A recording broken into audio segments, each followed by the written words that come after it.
Have you ever caught yourself trapped in an endless argument with yourself?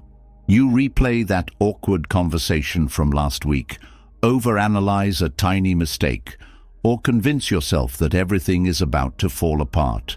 And the worst part? It all happens inside your own head. Your inner voice can be your greatest ally or your worst enemy. It can hype you up like a coach before a championship game, or tear you down like the world's meanest critic. And here's the real kicker. Most people let their inner voice run wild, completely unchecked, like an untrained dog that drags them through the mud every single day. But what if you could take back control?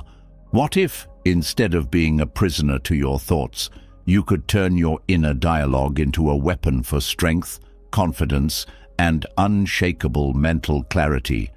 This isn't just wishful thinking. The ancient Stoics, some of the greatest minds in history, knew how to master their inner world long before modern psychology even had a name for it.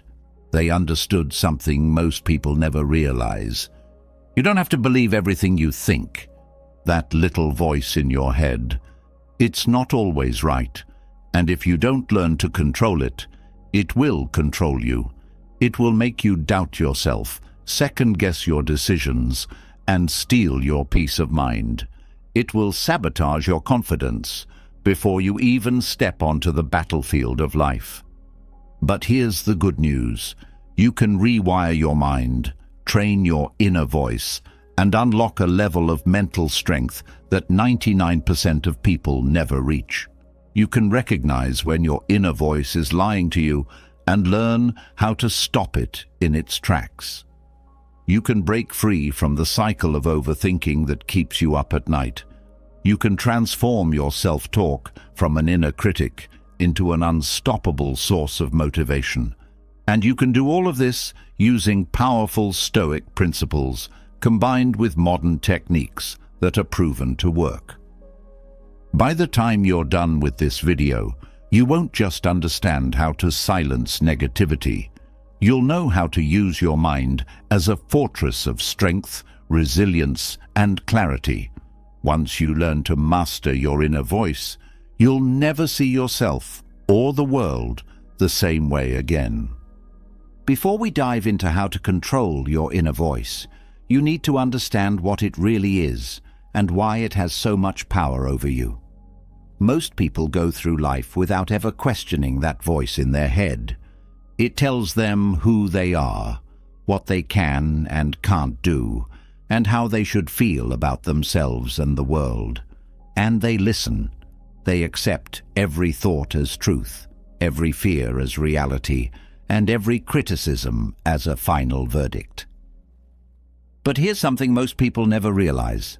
That voice isn't you. It might sound like you, it might feel like the real you, but it is not. It is a collection of thoughts, emotions, past experiences, fears, and beliefs that have been shaped by your upbringing, society, and the people around you. It is influenced by everything you've ever been told, every failure you've experienced, and every insecurity you've absorbed. That voice is not always speaking truth. It is often just repeating what it has been trained to say.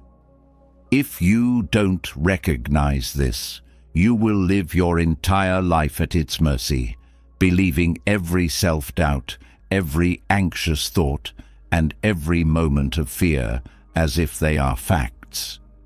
This internal dialogue is one of the most powerful forces in your life. It can either shape you into someone strong, confident, and resilient, or it can keep you trapped in cycles of hesitation, insecurity, and emotional instability. It affects everything: your emotions, your confidence, your decisions, and ultimately the life you create. Every success, every failure, every missed opportunity is, in some way, linked to how you speak to yourself internally. The problem is, most people never take the time to question where this voice comes from, whether it's serving them or how they can take control of it. When you understand how your inner voice works, you gain something that few people ever will, the ability to separate yourself from it. And once you do that, you gain control over something that controls almost everyone else. This is the first step to mental strength, the ability to stand outside of your own thoughts, to see them objectively, and to decide what you will and won't accept as truth. Your inner voice is not just random noise. It has a purpose, and that purpose has been shaped over time by evolution, by psychology, and by personal experience. It exists because at some point it helped you survive. Your ancestors who constantly thought about potential dangers, who worried about whether they had enough resources, who second-guessed their decisions, those were the ones who avoided threats and stayed alive.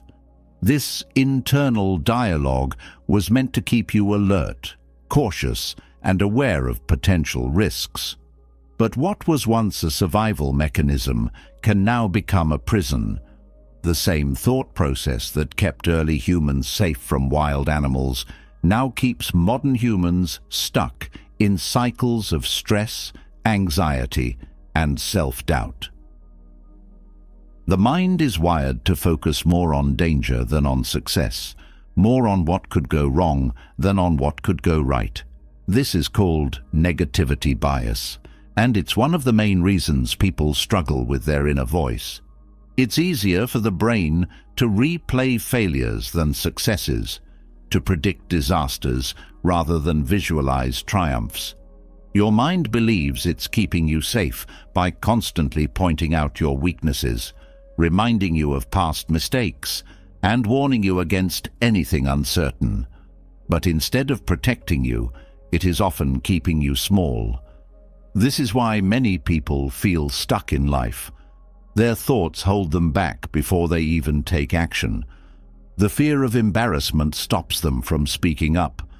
The memory of a past failure prevents them from trying again. The doubt in their own ability keeps them from stepping into new opportunities. The mind is powerful, but it doesn't always work in your favor. If you do not take control of it, it will control you.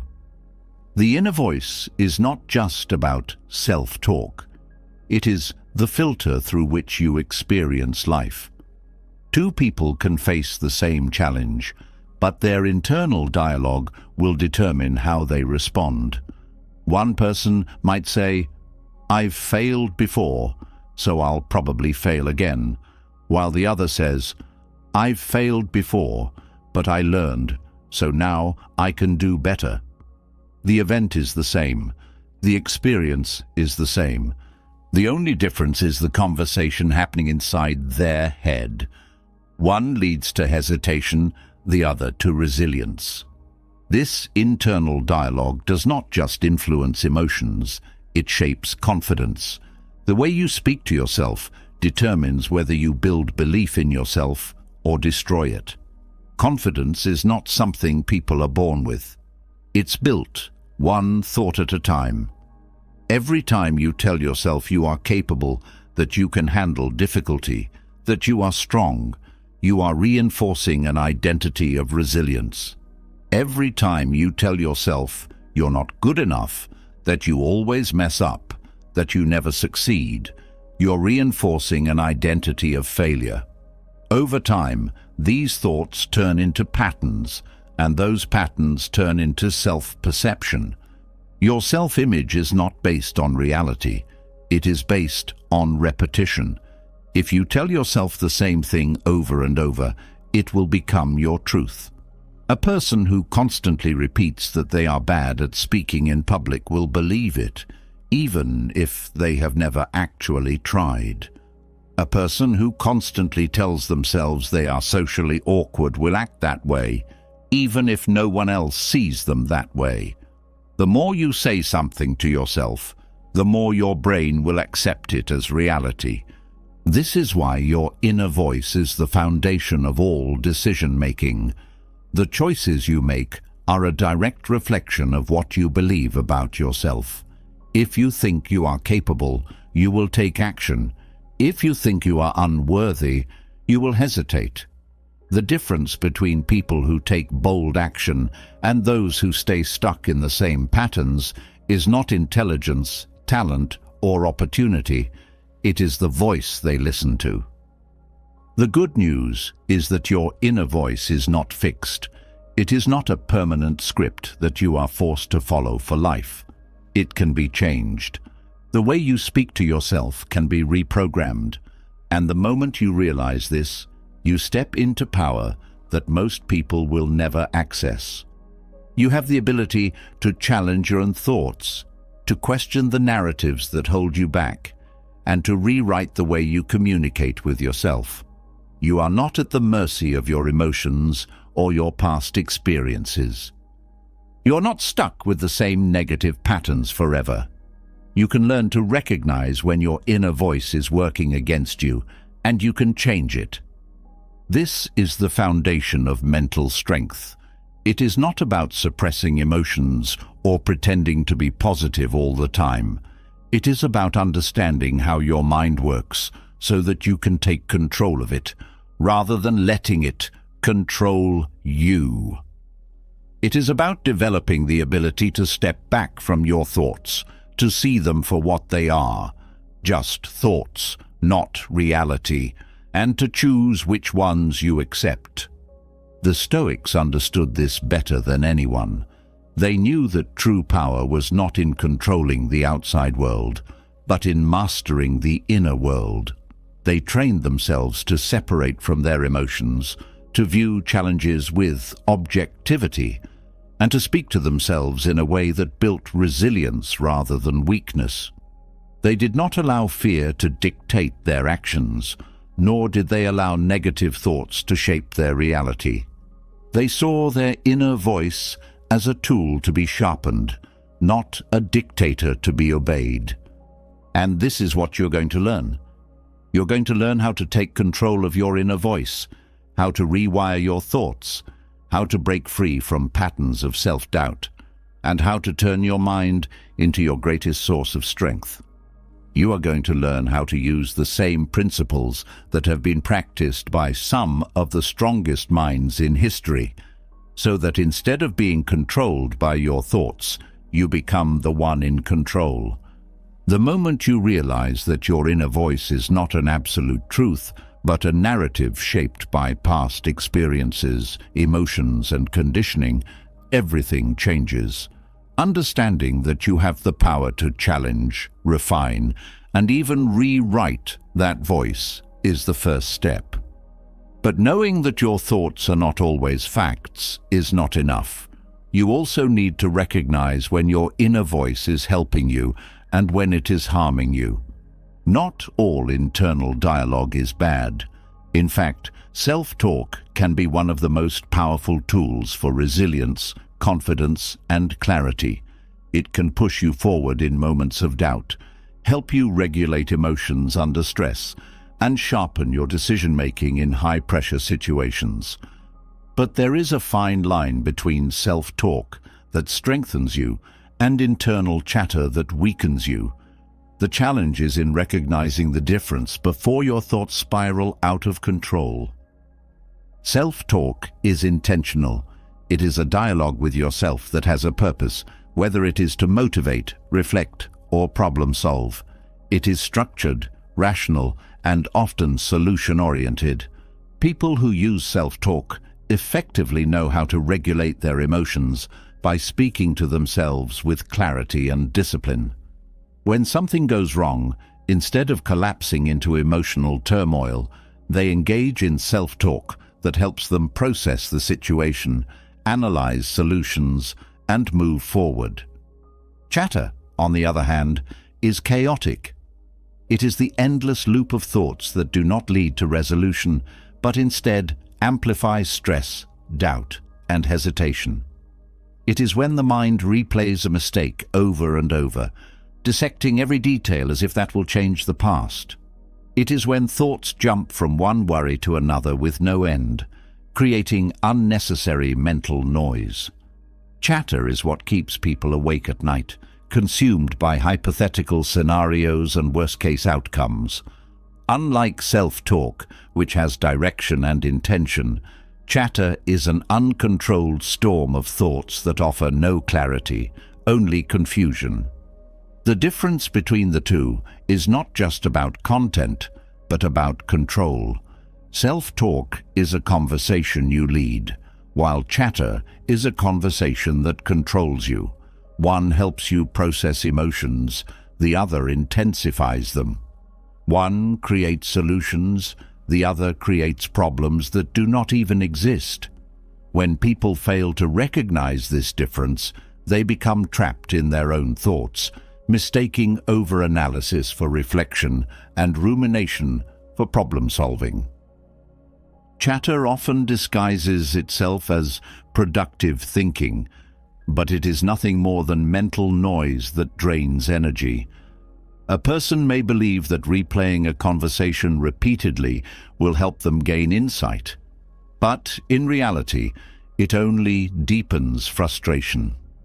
They may think that worrying excessively about the future will prepare them, but in truth, it only paralyzes action.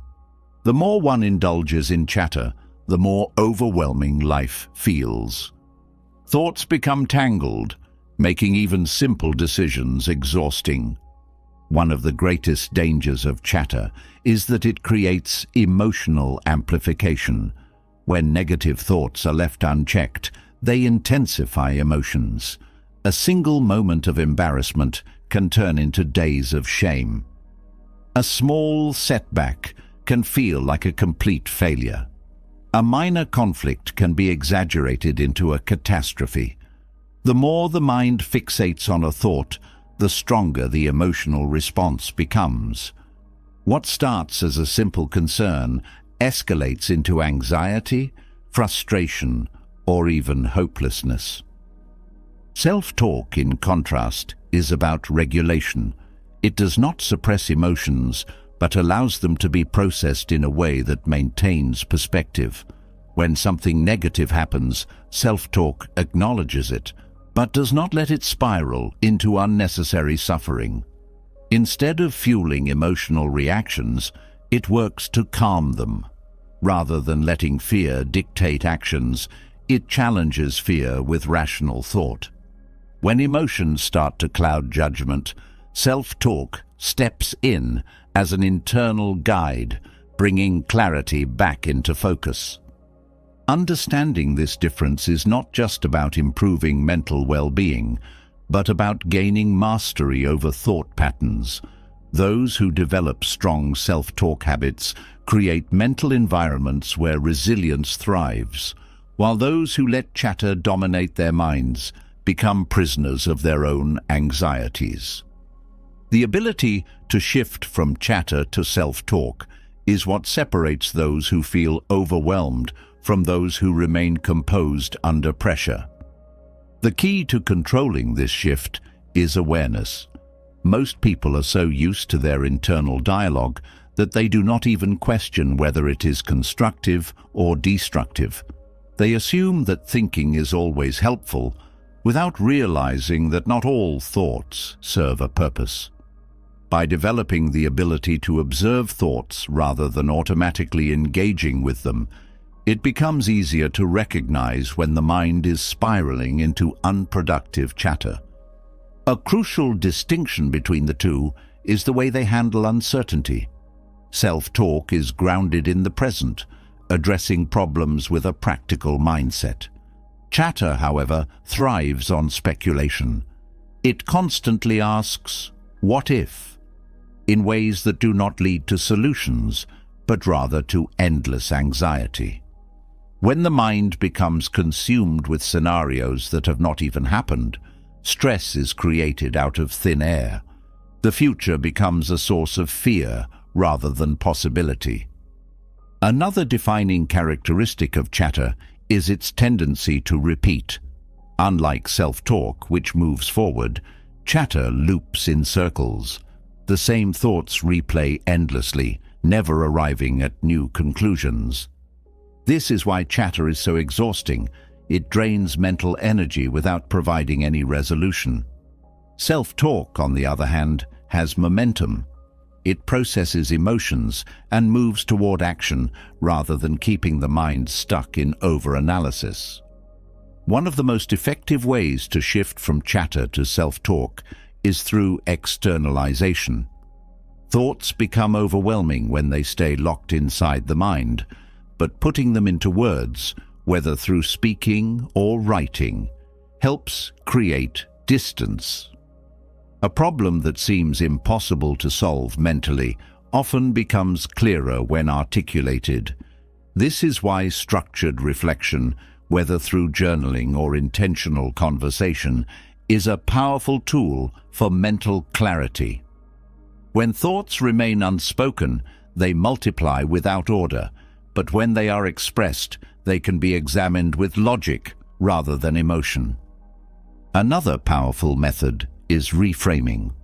Chatter often distorts reality by focusing only on negative aspects, while self-talk works to reframe situations in ways that restore balance. A rejection can be seen as a personal failure, or it can be reframed as an opportunity for growth. A difficult challenge can be seen as overwhelming, or it can be reframed as a chance to build resilience. The mind tends to default to the most emotionally charged interpretation, but with practice, it can be trained to shift perspective in ways that support mental strength rather than weaken it. One of the reasons chatter is so difficult to escape is that it thrives in stillness.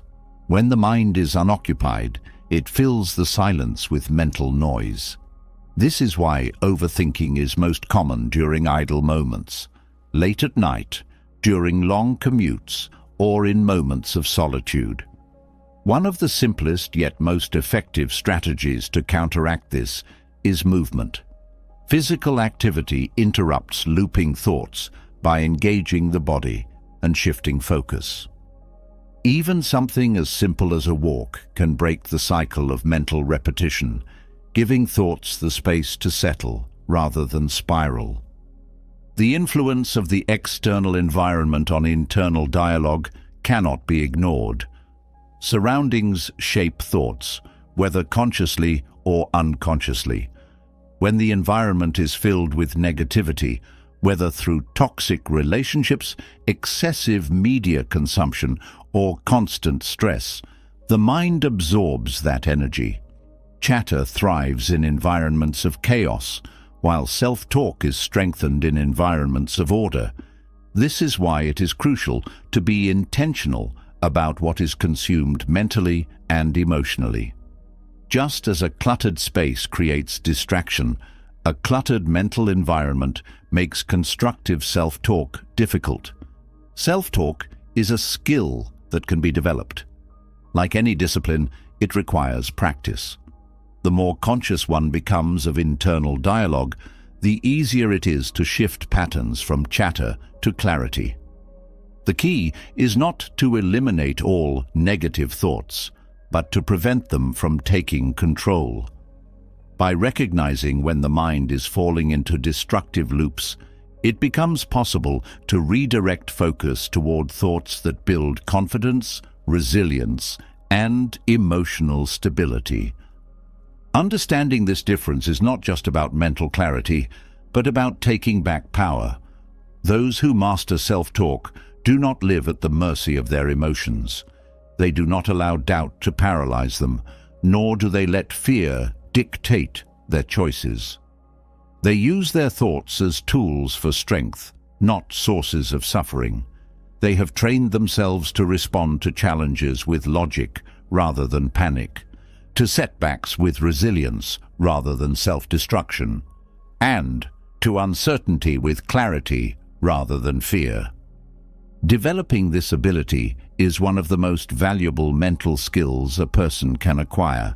It is the foundation for emotional intelligence, decision-making, and personal growth. Those who refine their internal dialogue gain a level of self-control that most people will never experience. It is not about silencing emotions, but about managing them in a way that leads to wisdom rather than distress. It is about learning to use the mind as an ally rather than an enemy. Those who accomplish this gain a level of mental freedom that allows them to navigate life with clarity, strength, and unshakable confidence. The way you speak to yourself determines the life you live. Every thought, every belief, every internal dialogue either strengthens you or weakens you. There is no middle ground. Once you begin to recognize the difference between self-talk and destructive chatter, the next step is learning how to reshape those thoughts into something that fuels resilience rather than self-doubt. The truth is, most people are not defeated by external circumstances. They are defeated by the voice inside their head that tells them they are not good enough, that they always fail, that they will never be capable of real change. But the reality is, that voice is not truth. It is a habit. And like any habit, it can be broken and rebuilt into something stronger. Negative self-talk does not appear out of nowhere. It is the result of years of conditioning, past failures, societal expectations, and unconscious fears. It is often absorbed in childhood, reinforced through setbacks, and repeated until it becomes automatic. The mind, left unchecked, will always default to self-preservation, which means avoiding risks, focusing on mistakes, and fixating on everything that could go wrong. But what the mind sees as protection often becomes limitation. When negative self-talk takes control, it does not keep you safe, it keeps you small. It creates an invisible barrier between you and everything you are capable of becoming. The Stoics understood this long before modern psychology existed. They knew that thoughts had the power to shape not only emotions, but also actions. They trained themselves to separate from destructive self-perception, to challenge their own assumptions, and to reframe adversity as an opportunity for growth rather than a reason for despair. The ability to master this process is not just about improving mental well-being. It is about building a mind that cannot be shaken, no matter what circumstances arise.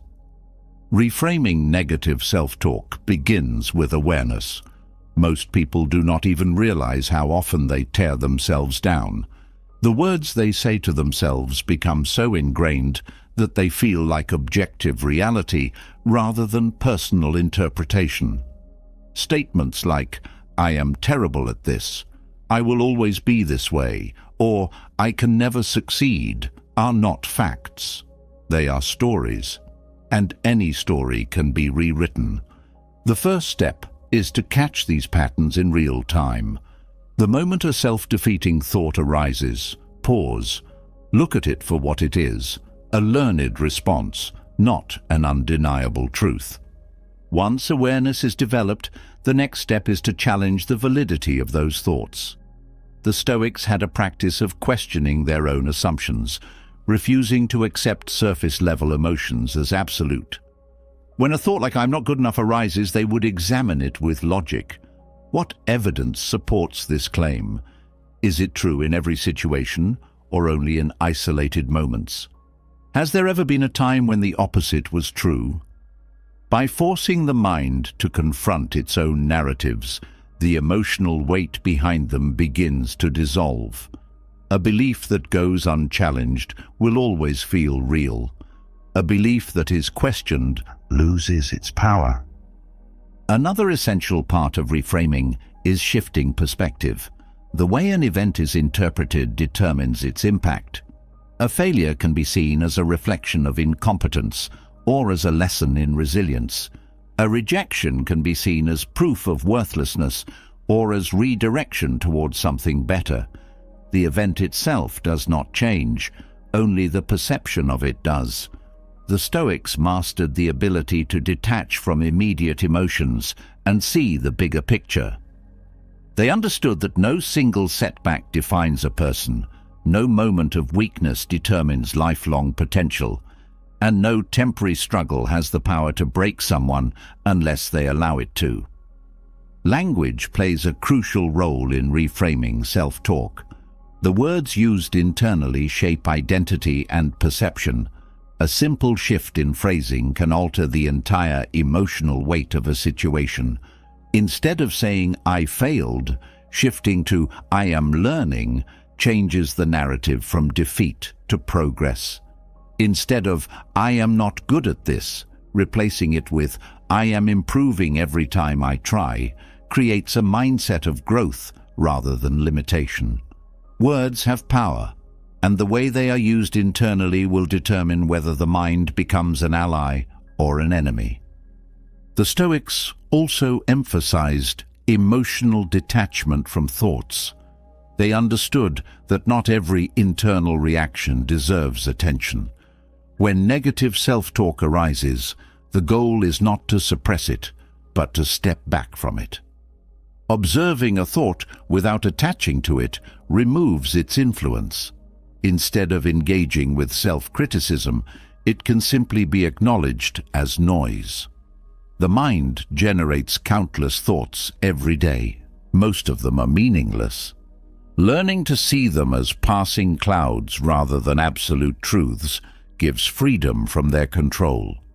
Another effective technique in reframing negative self-talk is reinterpreting discomfort.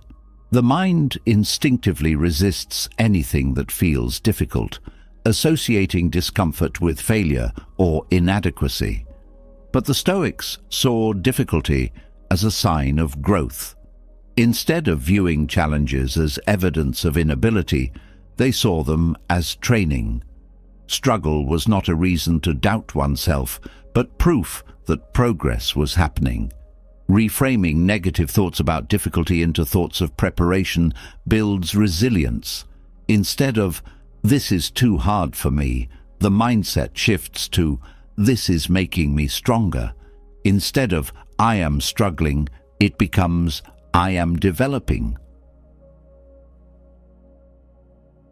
Building mental strength also requires changing the internal tone of self-talk. The way the mind speaks to itself affects emotional response. Harsh, critical tones create stress and hesitation. A more composed, constructive tone creates confidence. Speaking to oneself with the same patience and encouragement that would be given to a close friend allows for growth rather than self-destruction.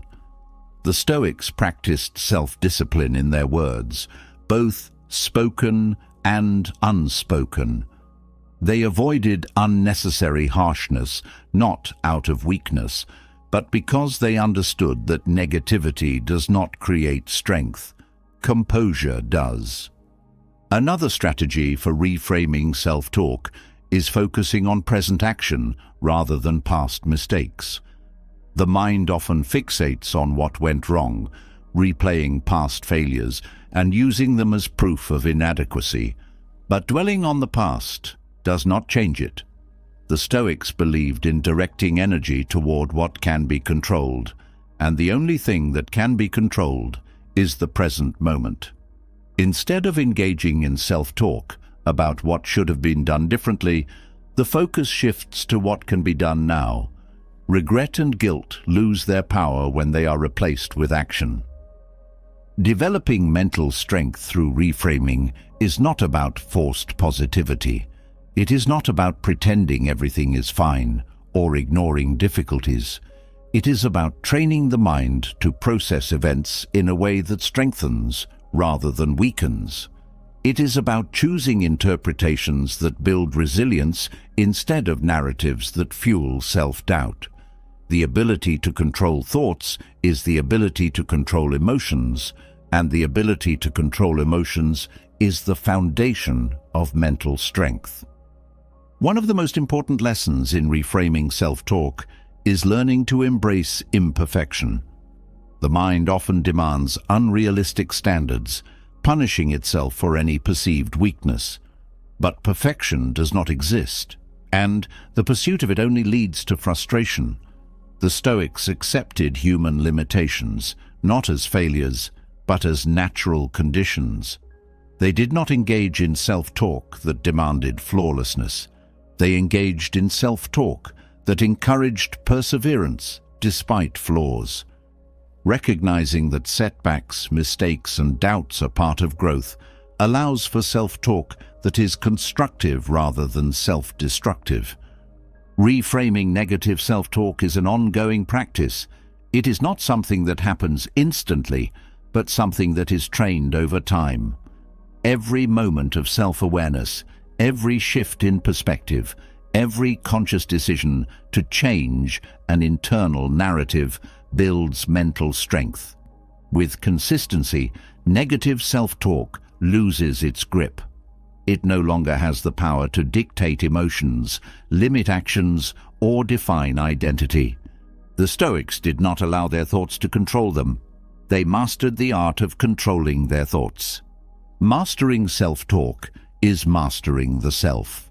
The ability to turn self-criticism into self-discipline, fear into preparation, and doubt into action is the difference between those who remain trapped in their own minds and those who rise above their circumstances.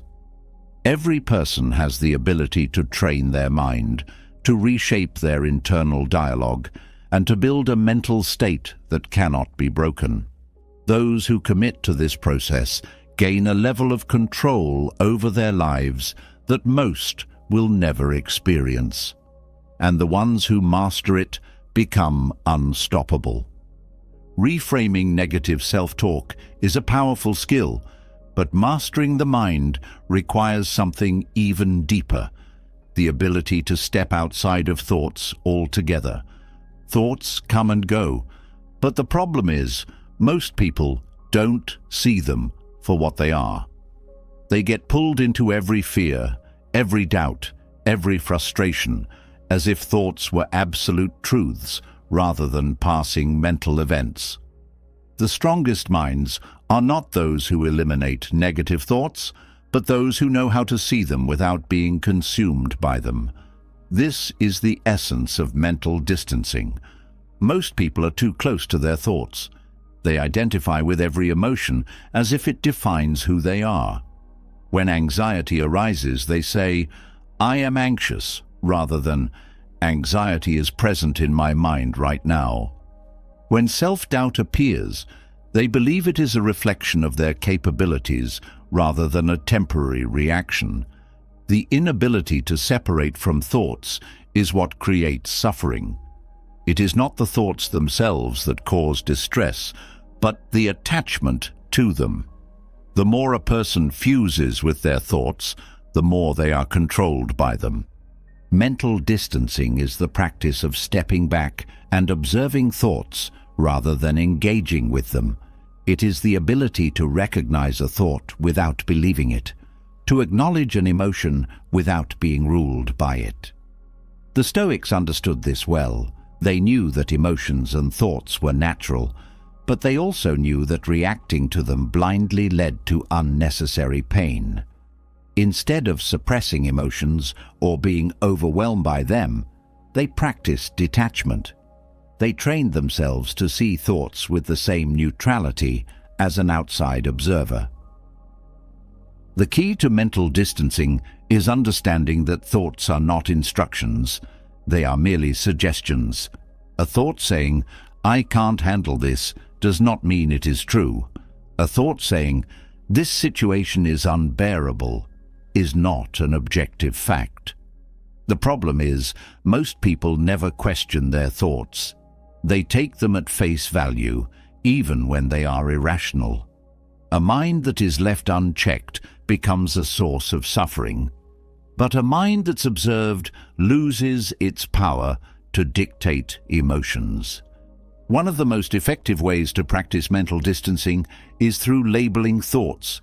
Instead of saying, "I am stressed," reframe it to, "My mind is generating stressful thoughts." Instead of saying, "I am a failure," shift to, "My brain is experiencing a self-critical thought." This small shift creates distance. It removes personal identity from the thought and allows it to be seen objectively. The moment a thought is labeled, it begins to lose its grip. It is no longer something that defines reality, but something that is simply passing through the mind. Another way to create mental distance is by viewing thoughts as external events rather than internal truths. A person does not control when a bird flies past them or when a cloud moves across the sky. Similarly, thoughts arise and pass without conscious effort. They appear, stay for a moment, and then fade, unless they are held onto. The mind is constantly producing thoughts, but only the ones that are engaged with persist. Observing thoughts, rather than fighting them, allows them to move naturally rather than turning into mental battles. Stoic detachment teaches that emotions are not enemies. They are indicators. They provide information, but they do not have to dictate actions. Feeling anger does not mean acting on anger. Feeling fear does not mean retreating. The ability to observe emotions rather than react to them is one of the highest forms of mental strength. This doesn't mean suppressing emotions, but rather recognizing them for what they are: temporary experiences, not defining truths. Perspective is another crucial aspect of mental distancing.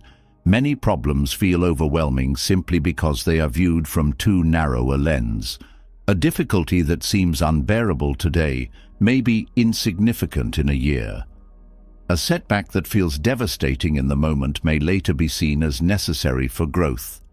The Stoics practiced shifting perspective as a way to detach from immediate reactions. They would ask themselves, will this matter in a week? In a month? In a year? By zooming out, the emotional weight of a problem often shrinks.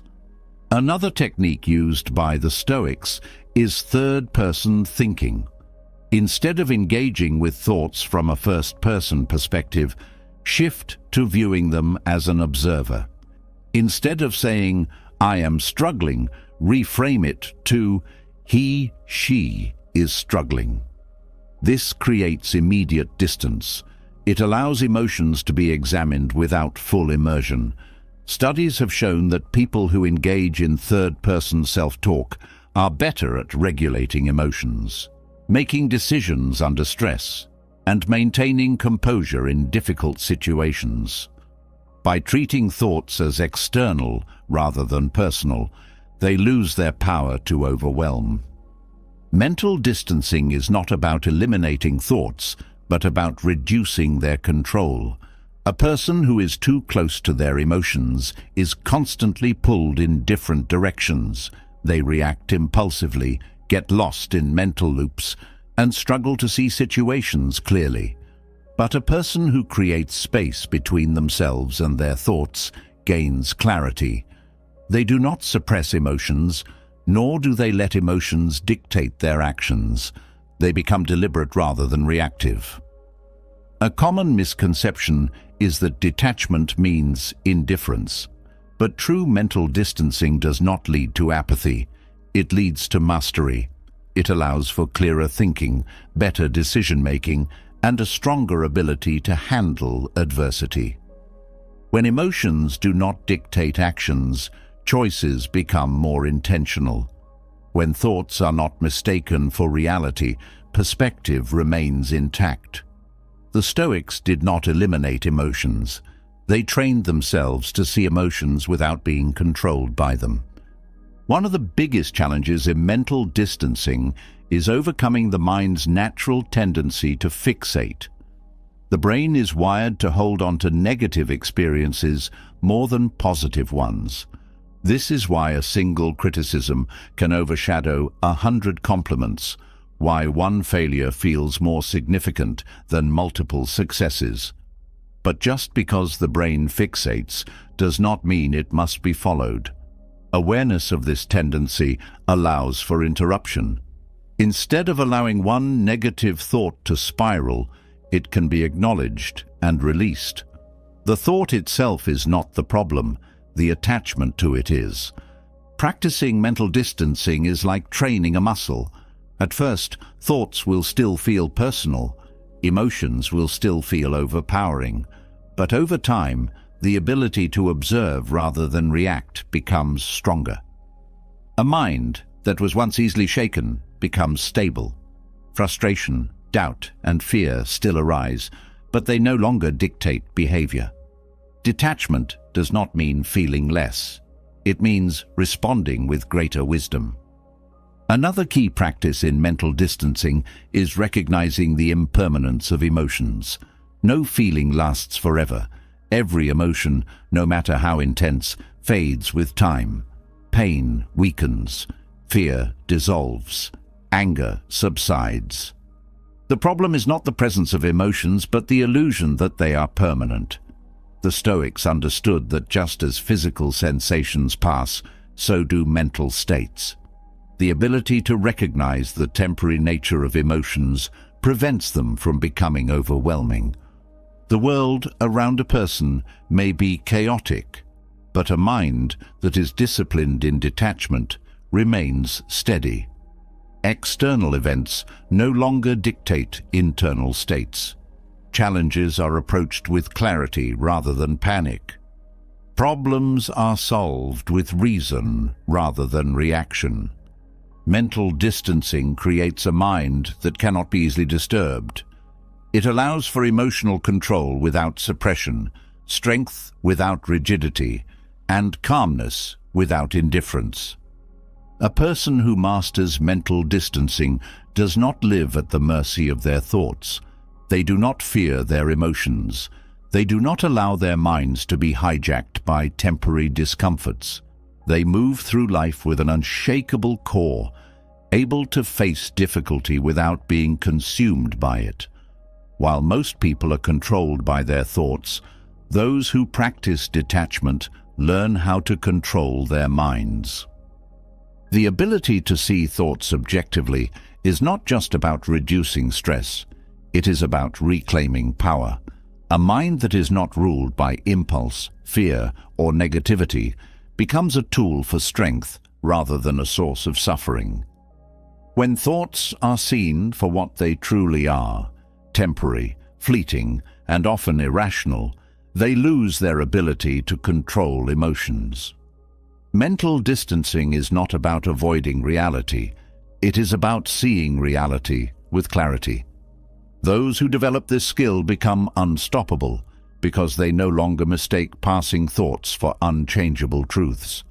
They think clearly, act deliberately, and move through life with a mind that belongs to them rather than one that controls them. Recognizing thoughts as separate from reality is a powerful breakthrough, but awareness alone is not enough. Distance creates clarity, but direction determines progress. A mind that observes without acting remains stuck, while a mind that learns to harness its inner voice turns thought into fuel. Most people allow their internal dialogue to drain them, to erode confidence, to fill every moment of uncertainty with hesitation. But there is another way. The same voice that creates doubt can be trained to build resilience. The same thoughts that once paralyzed can become the force that moves everything forward. The inner voice is a tool. It can be sharpened, refined, and directed with purpose. The problem is that most people have never taken control of it. They have allowed years of unchecked self-talk to dictate their emotions, their actions, and their limits. They repeat patterns that were never chosen, narratives that were inherited, beliefs that were shaped by fear rather than truth. The way they speak to themselves is often the way they were spoken to as children, the way they were treated in moments of failure, the way they learned to respond to rejection and disappointment. But none of this is permanent. What was programmed can be reprogrammed. Harnessing the inner voice for motivation requires breaking old mental habits. The first step is shifting from passive listening to active engagement. Most people let their thoughts run without question, absorbing negativity as if it is fact. A mind that is allowed to wander without direction will always drift toward the easiest path, and the easiest path is almost always doubt, fear, and hesitation. The brain is wired to detect threats, to anticipate failure, to avoid risk. Left unchecked, it will always choose comfort over challenge. But comfort does not build resilience. It does not create strength. It does not forge the kind of mindset that can withstand pressure. The shift begins with questioning. Every time a thought appears that weakens motivation, it must be challenged. If the mind says, "I can't do this," it must be asked, "Why not?" If it says, "I'm not good enough," the response must be, "What proof do I have that this is true?" If the default reaction to difficulty is avoidance, it must be met with, "What happens if I push through instead?" The mind is not an authority. It is a collection of habits. Those habits can be changed. The more thoughts are questioned, the weaker their grip becomes. Training the inner voice for motivation also requires reframing failure. The mind that views failure as an end will always hesitate. The mind that sees failure as a step forward will always move. This is the difference between those who give up and those who persist. The strongest minds do not see setbacks as reasons to stop. They see them as training. Every difficulty is feedback. Every struggle is an opportunity to develop greater resilience. When the inner voice reinforces this perspective, motivation becomes automatic. The question is no longer, "Will I succeed?" but rather, "How will I grow from this?" Language plays a critical role in this transformation. Words shape perception, and perception dictates action. The way the mind speaks to itself determines the emotional response that follows. If self-talk is filled with hesitation, action will always be delayed. If it is filled with confidence, action will come naturally. The shift from passive to active language is essential. Instead of, "I hope I can do this," it must become, "I will do this." Instead of "I'll try," it must be, "I am committed." Instead of "I wish I was stronger," it must be, "I am becoming stronger." These shifts may seem small, but over time they reshape the way the mind approaches challenge. Momentum is another key factor. Motivation is not created by waiting for the right moment.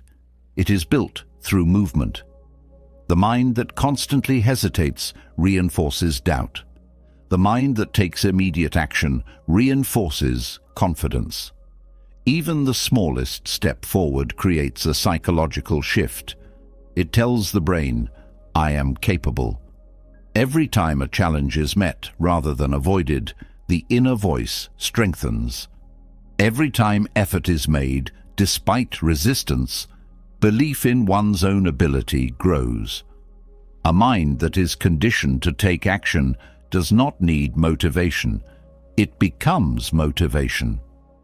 The Stoics understood that motivation is not about emotion. It is about discipline. Emotions fluctuate, but trained habits remain. If action is dependent on how one feels in the moment, it will always be inconsistent. If action is built into the structure of daily life, it will happen regardless of mood. The strongest minds do not rely on inspiration. They build systems that ensure progress continues even when motivation fades. They do not wait to feel ready. They act, and readiness follows. Another powerful tool for shaping the inner voice is visualization. The mind responds to mental images as if they are reality. If it is constantly shown failure, it will expect failure. If it is constantly shown resilience, it will move toward resilience. High performers in every field use visualization not as wishful thinking, but as mental training. They do not just see success, they see themselves overcoming obstacles. They rehearse the process of persistence. They prepare their minds to respond with strength in difficult moments. The inner voice is deeply influenced by what it is shown. The more it sees a version of the self that acts with confidence, the more it will reinforce that identity. The environment also plays a role in shaping internal dialogue. If surrounded by negativity, criticism and doubt, the inner voice will absorb those patterns. If surrounded by challenge, encouragement and resilience, it will adapt to that instead. The mind is shaped by what it repeatedly hears. This is why it is crucial to be intentional about input. The voices that influence daily thought patterns will become the voices that shape self-perception. A major shift in harnessing motivation comes from learning to view effort as an investment rather than a burden. The mind that sees hard work as suffering will always resist. The mind that sees hard work as growth will embrace it. Struggle is unavoidable, but suffering is a choice. When the inner voice reframes effort as a privilege rather than a punishment, motivation follows naturally. The question is no longer, "Do I have to do this?" but rather, "How much stronger will I become by doing this?" Mastering the inner voice also means understanding that motivation is not about intensity, it is about consistency. A single burst of enthusiasm does not create lasting results. Small, daily actions do. The mind that is trained to take consistent action does not need constant external motivation. It becomes self-sustaining. This is why routines are powerful. They remove the need for decision-making and turn action into habit. When the inner voice is aligned with a structured system, momentum is never lost. The final layer of strengthening motivation is learning to detach from outcomes. When effort is only seen as valuable if it leads to a perfect result, motivation will always be fragile. If results are the only measure of success, every setback will feel like a failure. But when the focus shifts to the process rather than the outcome, motivation remains stable. The Stoics did not measure success by external achievements. They measured it by internal growth. They did not ask, "Did I win?" but rather, "Did I do everything within my control to improve?" When the inner voice aligns with this perspective, motivation is no longer dependent on temporary results. It becomes rooted in something unshakable. Reshaping the inner voice from self-doubt to motivation is not about pretending challenges do not exist. It is about training the mind to respond with resilience rather than hesitation. It is about replacing avoidance with action, fear with confidence, and doubt with discipline. The strongest people are not those who never feel uncertainty. They are those who have trained their inner voice to push through it. They have built a mental foundation that does not collapse under pressure, but strengthens because of it. Once the inner voice becomes a source of motivation rather than doubt, everything changes. Difficulties no longer feel like barriers. They feel like steps forward. Challenges no longer feel like threats. They feel like training. Every thought becomes an opportunity to reinforce strength rather than weakness. The mind, once an obstacle, becomes the greatest asset.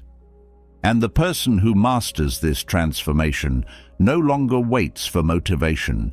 They create it. Building an inner voice that fuels resilience rather than self-doubt is a critical step in mastering the mind. But the challenge does not end there. Thoughts are not the only forces that influence emotions. The way emotions are handled, processed, and expressed determines whether they become fuel for strength or sources of weakness. The mind is shaped not only by what it thinks, but also by how it reacts. Some people believe that venting frustration, anger, or sadness is a healthy release, a way to clear the mind and regain control. But the truth is, venting often does more harm than good.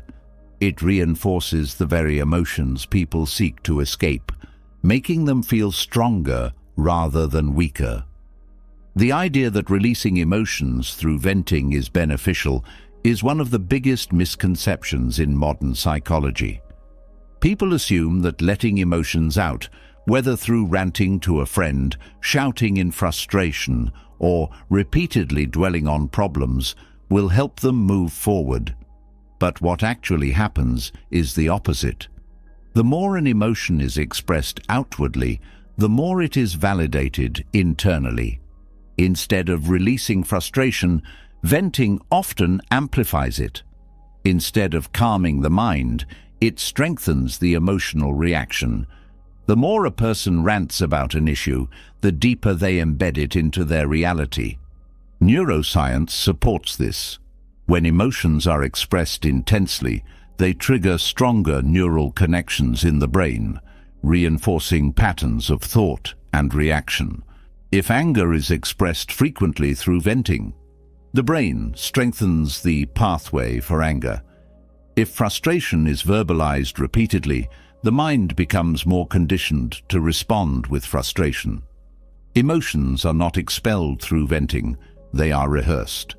And what is rehearsed becomes habit. Over time, venting does not reduce emotional responses. It increases their intensity and frequency. The Stoics understood this long before science confirmed it. They knew that emotions, left unchecked, would grow beyond reason. They did not advocate for suppression, but they rejected indulgence.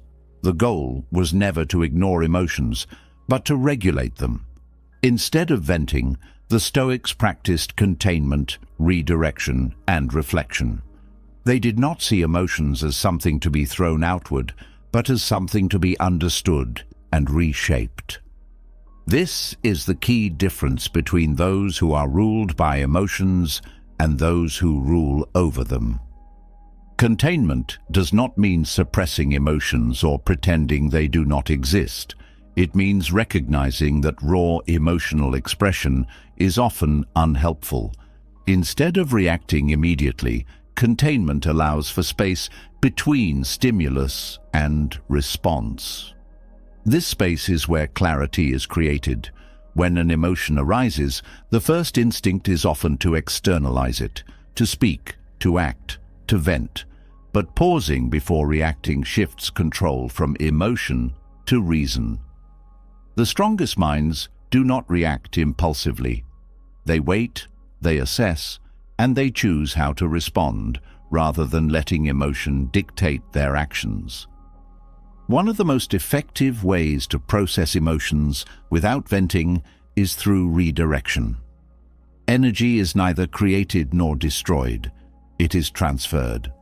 The same applies to emotional energy. Anger, frustration, or sadness cannot simply disappear, but they can be transformed. The Stoics understood that directing emotions into productive actions was far more effective than expressing them aimlessly. A mind that is trained in redirection does not waste emotional energy in complaints or outbursts. It channels that energy into movement, discipline, and progress. Redirection can take many forms. For some, physical activity absorbs and diffuses emotional energy. The body and mind are deeply connected, and movement has the power to interrupt emotional spirals. This is why physical exertion is often one of the most effective tools for regulating emotions. For others, redirection may involve creative outlets, writing, music, or problem-solving. The goal is not to suppress emotions, but to use them constructively rather than destructively. Another powerful alternative to venting is reflection. The Stoics practiced self-examination daily, not to dwell on emotions, but to understand them.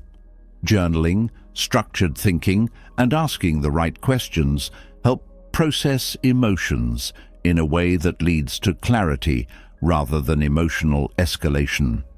Instead of venting frustration, writing about it forces the mind to organize thoughts logically. Instead of repeatedly expressing anger, reflecting on its source allows for understanding and resolution. Emotion, when examined with reason, loses its power to control. Perspective shifts also play a crucial role in emotional regulation. Most emotional reactions are exaggerated by the way a situation is perceived. When something feels overwhelming, it is often because it is being viewed through a narrow lens. The Stoics practiced seeing the bigger picture, stepping outside of immediate reactions to evaluate whether emotions were truly justified. They asked themselves whether a situation would matter in the long run, whether it was within their control, and whether reacting emotionally would change anything. These questions created detachment, allowing emotions to be seen objectively rather than felt irrationally. One of the reasons venting feels necessary is the belief that emotions must be expressed fully to be processed. But this is not true. Emotion does not need to be indulged to be understood. It needs to be observed. A mind that constantly expresses every feeling loses control over itself. A mind that learns to observe and process emotions without attachment gains mastery. There is power in restraint, not in suppression, but in controlled release. Restraint does not mean ignoring emotions. It means directing them wisely. The way emotions are framed also affects their intensity. Language shapes thought, and thought shapes emotional response. Saying, "I am furious," reinforces the identity of anger. Saying, "I feel anger," creates space between the self and the emotion. Instead of identifying with the feeling, it becomes something separate, something that can be observed and managed. The Stoics understood this linguistic power and used it to their advantage. They did not say, "I am suffering." They said, "There is discomfort." They did not say, "I am broken." They said, "This is a moment of challenge." This shift in wording changed the emotional weight of situations. It turned overwhelming feelings into temporary experiences. A crucial element of emotional regulation is recognizing the impermanence of feelings. No emotion lasts forever. Anger fades, sadness softens, frustration dissolves. The problem is that most people act on emotions as if they are permanent, making decisions that have lasting consequences based on temporary feelings. The Stoics practiced patience, knowing that emotions are fleeting. They did not make choices in moments of emotional intensity. They waited. They allowed feelings to pass before deciding how to act. This simple practice prevented regret, reduced impulsivity, and created stability. Another factor that strengthens emotional control is detaching from external validation. Many emotional reactions are intensified by how others perceive them. Venting often serves as a way to gain validation rather than to truly process feelings. Complaining about struggles, exaggerating hardships, or seeking sympathy reinforces emotional dependence on others. But true strength comes from internal validation, from the ability to process emotions independently rather than seeking external reinforcement. The Stoics did not need the world to agree with their feelings. They evaluated emotions based on reason, not on social response. Emotional regulation also requires learning when to engage and when to disengage. Not every problem needs a reaction. Not every challenge requires emotional investment. The Stoics understood that energy is limited, and wasting it on minor frustrations weakens the mind. They chose their battles carefully, focusing on what truly mattered and letting go of what did not. A mind that does not waste energy on every inconvenience is a mind that remains sharp, steady, and prepared for real challenges. The strongest people are not those who never feel emotion. They are those who have trained themselves to respond with wisdom rather than impulse. They do not let emotions dictate their actions. They do not waste time venting frustration in ways that reinforce negativity. They use emotions as tools rather than as barriers. They redirect energy rather than allowing it to consume them. They understand that venting does not create relief.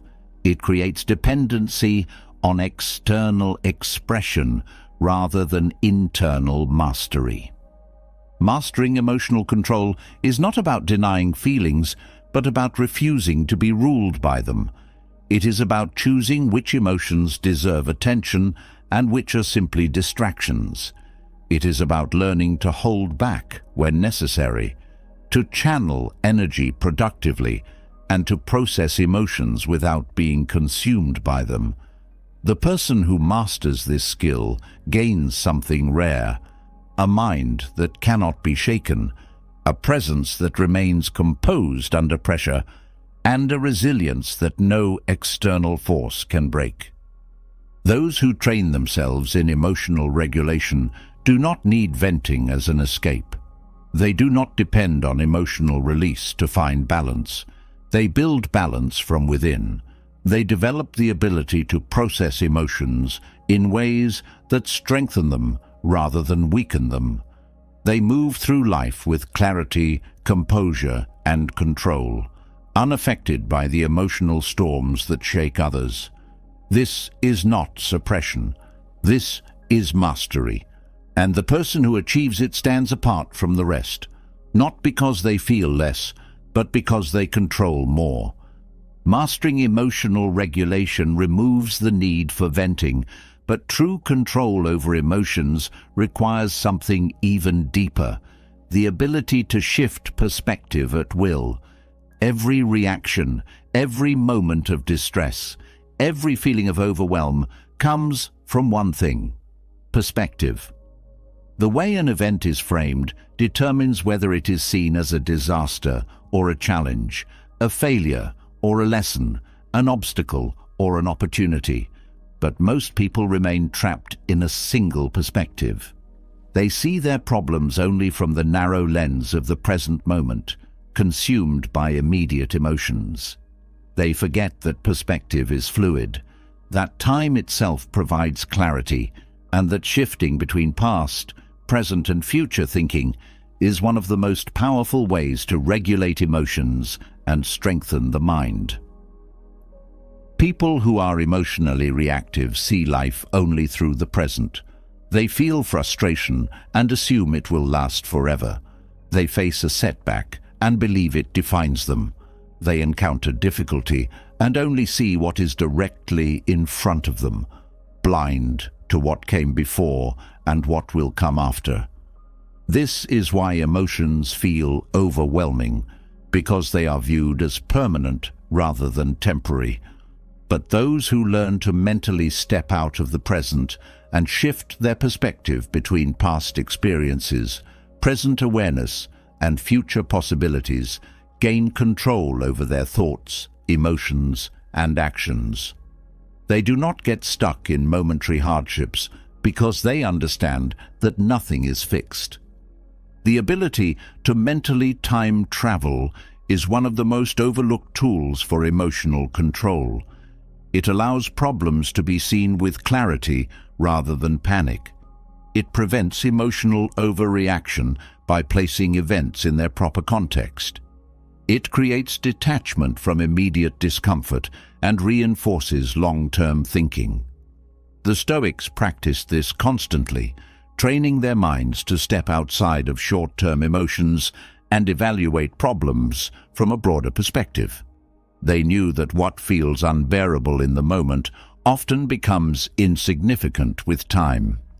Shifting to past thinking provides a reminder of resilience. Every difficulty that has been overcome proves that challenges are temporary. Reflecting on past hardships that once felt impossible but were eventually resolved creates a powerful mental shift. Instead of feeling consumed by current problems, the mind remembers that it has survived worse. Every moment of past struggle that was endured is proof that the present moment can also be handled. The more the mind recalls past victories over adversity, the more confident it becomes in handling the present.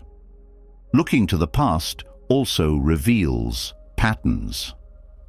Many current struggles are not new, but repeats of previous experiences. The mind tends to react to challenges in familiar ways, repeating the same emotional responses. Recognizing these patterns helps break them. If the same frustration arises in similar situations, it is a sign that the approach needs to change. If the same fears surface repeatedly, they need to be addressed rather than obeyed. The past holds lessons, and those who ignore them are doomed to repeat unnecessary suffering. While the past offers lessons and reassurance, shifting to future thinking provides motivation and clarity.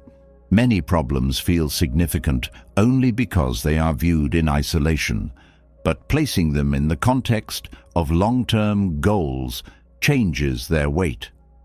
Asking whether today's difficulty will matter in 5 years reduces emotional intensity. A rejection, a failure, a setback, none of these define the future unless they are allowed to. Seeing beyond the present prevents the mind from exaggerating short-term struggles. Future thinking also creates perspective on effort. When difficulty is framed only in terms of the present, it feels like suffering. But when framed in terms of the future, it becomes investment. Struggles in the moment are often necessary steps towards something greater. Every setback, every challenge, every uncomfortable situation builds resilience, experience, and strength. Seeing problems through the lens of future growth shifts emotions from frustration to acceptance. The question is no longer, "Why is this happening to me?" but rather, "How will this prepare me for what's next?" Mental time travel also prevents impulsive decisions. When emotions are high, the temptation to react immediately is strong, but shifting to a future perspective forces the mind to consider long-term consequences. The Stoics practice this by constantly asking how they would feel about their actions in the future. Would giving in to frustration serve them in the long run? Would reacting emotionally create regret? Would avoiding a challenge lead to growth or stagnation? These questions created space between emotion and action, preventing decisions based on temporary feelings. One of the greatest benefits of shifting perspective between timeframes is the ability to detach from problems. Seeing the bigger picture weakens the grip of immediate emotions. When the mind becomes stuck in a loop of stress, stepping back into past or future thinking breaks the cycle. It forces the brain to consider different angles, disrupting repetitive patterns of worry or frustration. Instead of being consumed by the moment, the mind regains control over how the situation is interpreted. This ability also builds patience. When challenges are viewed only from the perspective of the present, they feel endless. But remembering the impermanence of all things changes that perception. Just as past struggles eventually faded, current struggles will too. Just as time softened old pain, it will soften new pain. Nothing remains the same forever, and understanding this makes it easier to endure difficult moments. The Stoics embrace this truth, seeing every challenge as a passing event rather than a permanent condition. Another powerful way to use mental time travel is by envisioning the worst-case scenario. The mind often exaggerates problems, making them feel larger than they are. But when forced to consider the absolute worst possible outcome, clarity returns. In many cases, even the worst-case scenario is not as catastrophic as emotions suggest. The Stoics practiced this by mentally preparing for hardships before they happened, training themselves to remain steady regardless of circumstances. They understood that most fears lose power when confronted directly. Shifting between past, present, and future also enhances decision-making. Many choices feel difficult because they are viewed from a limited perspective. When faced with uncertainty, reflecting on past wisdom, considering future consequences, and grounding oneself in the present moment provides a balanced approach. The mind is less likely to be swayed by emotion and more likely to make decisions based on reason. Those who learn to use this skill navigate challenges with greater confidence and clarity. The ability to mentally shift between timeframes is also a key factor in reducing anxiety. Anxiety thrives in uncertainty, feeding on thoughts about what might go wrong, but placing those fears in the context of past resilience and future possibilities weakens them. The mind can either spiral in doubt or anchor itself in the understanding that no situation is permanent. The more it practices shifting perspectives, the less it is controlled by fear. This practice also prevents regret. Many people live trapped in either the past or the future, unable to find balance. Some dwell on past mistakes, reliving failures and reinforcing guilt. Others obsess over the future, constantly worrying about what might happen. But those who learn to navigate between time frames with purpose gain freedom. They use the past for wisdom, the future for direction, and the present for action. They do not remain stuck in regret, nor do they let fear of the future paralyze them. One of the greatest advantages of this skill is the ability to control emotional reactions to external events. People who lack perspective are easily thrown off course by circumstances. They react impulsively, take problems personally, and allow emotions to dictate their actions. But those who can step outside of the immediate moment see situations with clarity. They do not waste energy on unnecessary reactions. They choose their responses based on long-term impact rather than short-term feelings. The mind that masters this ability gains a sense of control over life itself. Challenges no longer feel overwhelming because they are seen within the larger context of time. Emotions no longer dictate actions because they are placed within a broader perspective. The present moment no longer feels like the only reality because the past and future are equally accessible for guidance and reassurance. Those who train themselves in mental time travel become unshakable. They do not make decisions based on fleeting emotions. They do not remain stuck in their current struggles. They do not allow the weight of the present to cloud their judgment. They have mastered the ability to step back, see beyond the immediate situation, and navigate life with wisdom rather than reaction. A mind that can shift perspectives at will is a mind that cannot be controlled by circumstance. It remains steady in hardship, patient in uncertainty, and disciplined in decision-making. It is not ruled by temporary emotions, but guided by long-term vision. This is the kind of mind that moves through life with clarity, confidence, and strength. It is the kind of mind that cannot be broken. Mastering the ability to shift perspective between past, present, and future brings clarity. But clarity alone is not enough if the mind remains trapped in a cycle of overthinking. The greatest source of unnecessary suffering is not external events, but the endless repetition of thoughts that serve no purpose. The same problem is replayed in the mind over and over, with no resolution, only deeper frustration. The mind, instead of being a tool for strength, becomes a prison. Overthinking exhausts energy, fuels doubt, and creates problems that do not exist anywhere except in thought. The stronger the grip of rumination, the weaker the ability to act with clarity. This is why those who do not learn to silence overthinking remain stuck, trapped in their own mental noise, unable to move forward. Most people believe that thinking through a problem enough times will eventually bring a solution, but this is an illusion. Overthinking is not problem-solving, it is mental stagnation. It does not create clarity, it creates confusion. It does not strengthen decision-making, it paralyzes it. The same thought is turned over endlessly, but nothing changes. Instead of leading to action, overthinking leads to hesitation.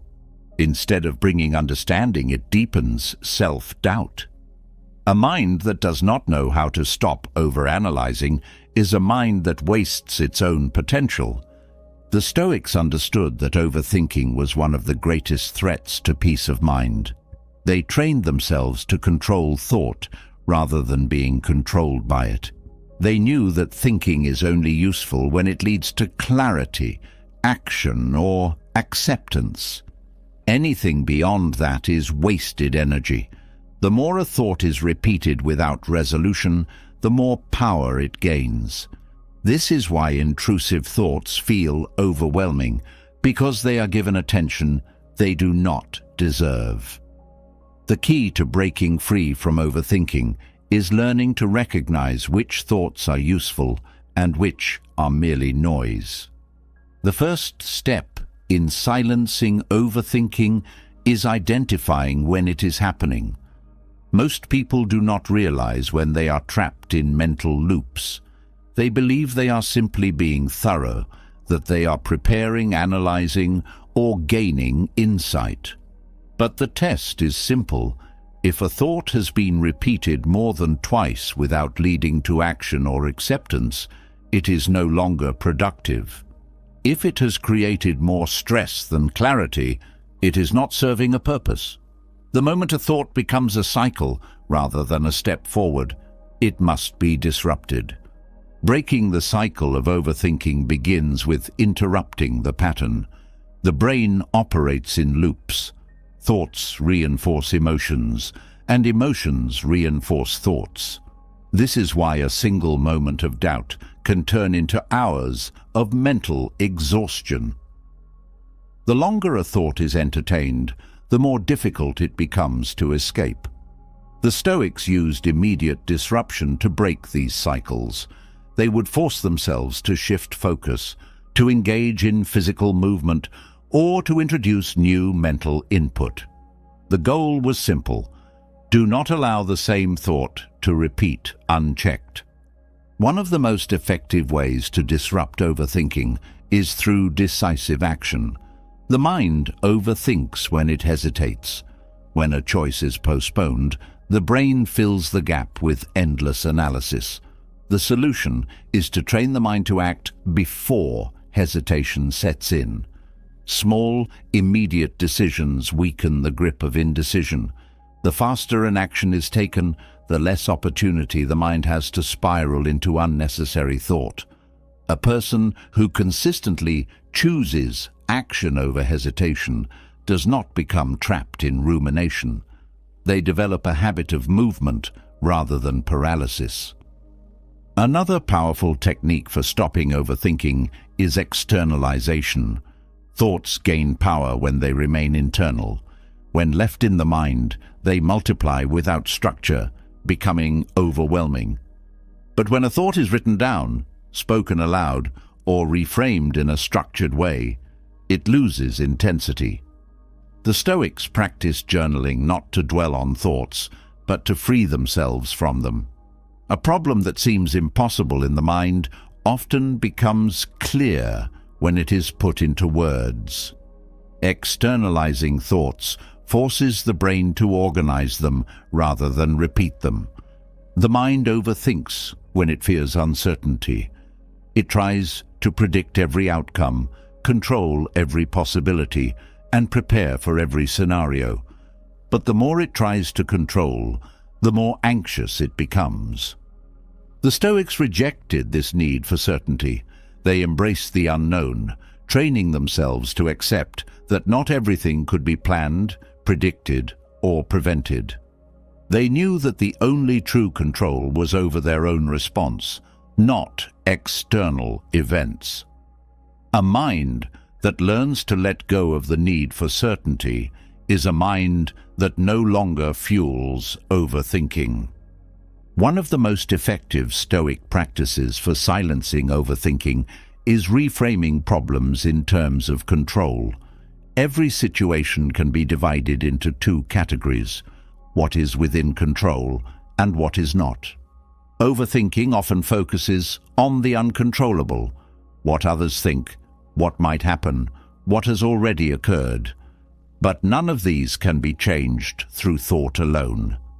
The moment the mind shifts focus from external worries to internal control, overthinking loses its power.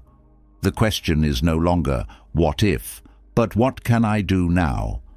Another way to escape overthinking is to introduce constraint. The mind overthinks when it believes it has unlimited time to analyze. The more time given to a problem, the longer it will consume mental space. The Stoics understood that clear thinking required structure. They would limit the amount of time given to certain thoughts, setting a boundary for when reflection must end and action must begin.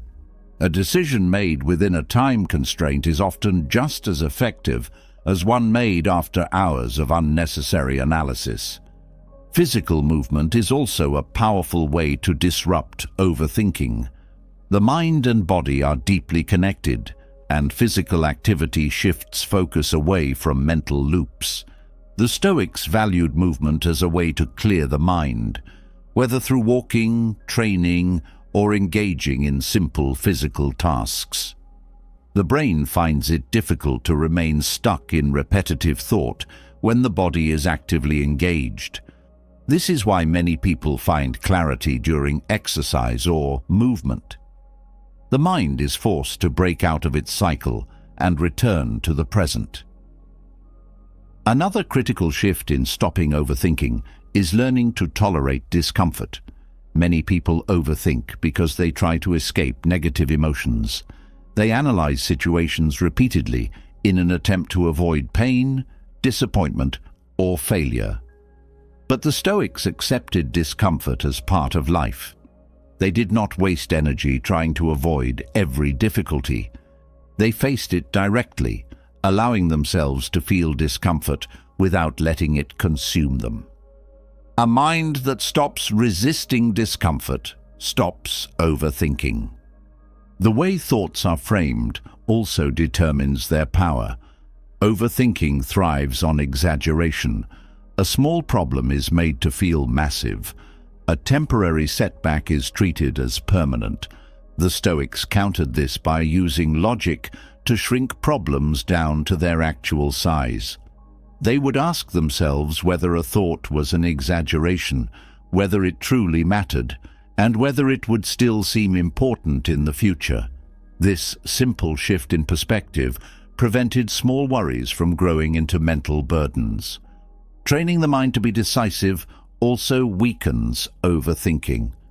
Many people become stuck in mental loops because they fear making the wrong choice. They hesitate, analyze, and second-guess every option. But the truth is, most decisions are not final. The Stoics understood that the only real failure is inaction. They did not fear making choices because they knew that mistakes could be adjusted, paths could be changed, and lessons could be learned. A mind that does not fear decision-making does not become trapped in over-analysis. Mastering overthinking is not about eliminating thought. It is about directing it. The goal is not to suppress thoughts, but to train the mind to recognize which ones are worth attention and which ones must be let go. The Stoics did not avoid thinking, but they controlled it. They treated thoughts as tools rather than obstacles.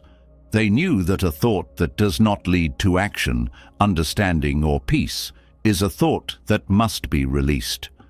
A person who silences overthinking gains a level of mental freedom that few ever experience. They are no longer weighed down by their own mind. They do not spend hours trapped in self-doubt, hesitation, or unnecessary analysis. They move forward with clarity, act with confidence, and remain composed even in uncertainty. Their mind is no longer a battlefield. It is a source of strength. Breaking free from overthinking is one of the greatest skills a person can develop. It allows energy to be spent on what truly matters rather than wasted on endless mental loops. It creates a mind that is clear, focused, and capable of handling challenges without unnecessary stress. Those who master this skill do not just think less, they think better. They do not just escape mental noise, they create mental discipline. And with that discipline, they move through life with a clarity and confidence that nothing can shake. Breaking free from overthinking creates space for clarity, but if that space is not intentionally filled with structure, the mind will default back to chaos. A mind that is not organized will always be at war with itself. Thoughts will pile up, emotions will become entangled, and decisions will feel heavier than they need to be. The Stoics understood that mental clarity is not something that happens naturally. It must be cultivated. One of their most powerful tools for doing this was journaling. Journaling is not just writing down thoughts. It is the process of organizing the mind. It is taking what is scattered and giving it form, removing what is unnecessary and refining what is useful. A mind that is left to wander will always create confusion. It will amplify small problems, distort emotions, and replay unnecessary fears. But a mind that is disciplined through structured writing becomes clear, resilient, and strong. The difference between those who feel overwhelmed and those who remain composed is often the ability to articulate thoughts with precision. The act of writing forces the mind to slow down. Most thinking happens too quickly. Emotions rise before they are fully understood. Reactions form before they are examined. But when thoughts are written, they must be processed at the speed of language. This creates reflection rather than reaction. It prevents impulsive decisions by allowing emotions to be examined logically. Instead of being consumed by a feeling, writing allows for a separation between the emotion and the person experiencing it. This small gap is where clarity is found. One of the greatest benefits of journaling is that it exposes patterns. Many problems feel new when they arise, but in reality, they are often repetitions of the same internal conflicts. The same fears return in different forms. The same doubts appear with slightly different details. Writing reveals this. It forces awareness of how often certain thoughts repeat, how often emotions follow the same triggers, and how much of mental suffering is self-created. Once these patterns are recognized, they can be changed. A person who does not track their thoughts will remain stuck in the same cycles indefinitely. But a person who documents their thoughts can break free from unconscious habits. Journaling also helps separate fact from interpretation. The mind naturally distorts reality, adding layers of emotion to neutral events. A single setback turns into a narrative of failure. A single mistake becomes proof of incompetence. Writing removes this distortion. When an event is written without exaggeration, its true weight is revealed. The mind may insist that a situation is catastrophic, but when put into words, it often becomes clear that it is not. The act of writing forces objectivity. It prevents emotions from magnifying reality.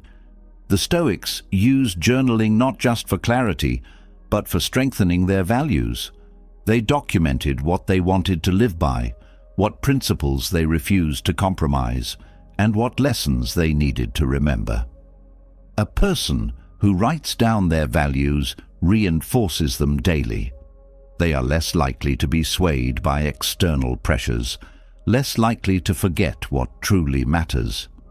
Writing solidifies identity. It acts as a compass when emotions try to pull in different directions. Without this reinforcement, it is easy to drift, to compromise under pressure, to react in ways that do not align with one's beliefs. But with consistent reflection, the mind becomes anchored in its principles. Writing also allows for mental detoxification. Thoughts that are not processed become internal clutter. They take up space, creating stress and tension. But thoughts that are written down no longer need to be held onto. They are released. This is why people who journal regularly experience less anxiety and overthinking. Their minds are not carrying excess weight. They are not burdened by thoughts that have no resolution. The simple act of putting thoughts on paper creates a sense of relief, even when nothing external has changed. Journaling also enhances decision-making. Most difficult choices feel overwhelming because they are processed only in the mind. But when options are written out, they become clearer. The benefits and consequences of each choice can be examined logically rather than emotionally.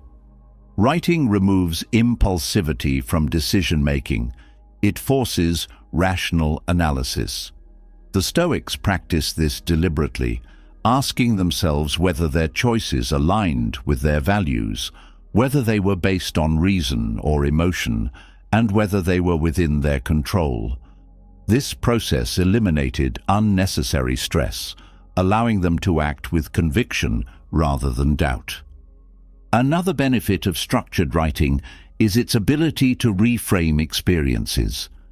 The way an event is written determines how it is remembered. If something is documented as a failure, it will be stored in the mind as failure.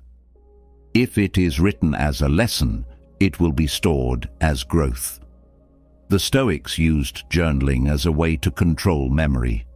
They knew that suffering is often created in hindsight when experiences are remembered in negative ways. By deliberately reframing events in writing, they ensured that their past was a source of strength rather than regret. One of the most powerful journaling techniques is the practice of self-questioning. Instead of simply documenting thoughts, the Stoics asked themselves direct questions. Is this problem as big as it feels right now? Am I responding with reason or with emotion? What part of this is within my control? What lesson can I take from this experience? Questions force the mind to move beyond surface-level reactions. They prevent the kind of passive journaling that reinforces negativity. They create shifts in thinking that lead to real change. Another valuable aspect of journaling is its ability to track progress. Many people underestimate how much they have grown because they do not document it. They assume they are the same person they were a year ago because they have no record of their changes. But writing allows growth to be seen. It provides proof of resilience, evidence of improvement, and a reminder that struggles do not last forever. When an old journal entry is read, it often becomes clear that what once seemed unbearable has now been overcome. This builds confidence. It strengthens the belief that future challenges will also be handled. Journaling also removes emotional pressure from relationships.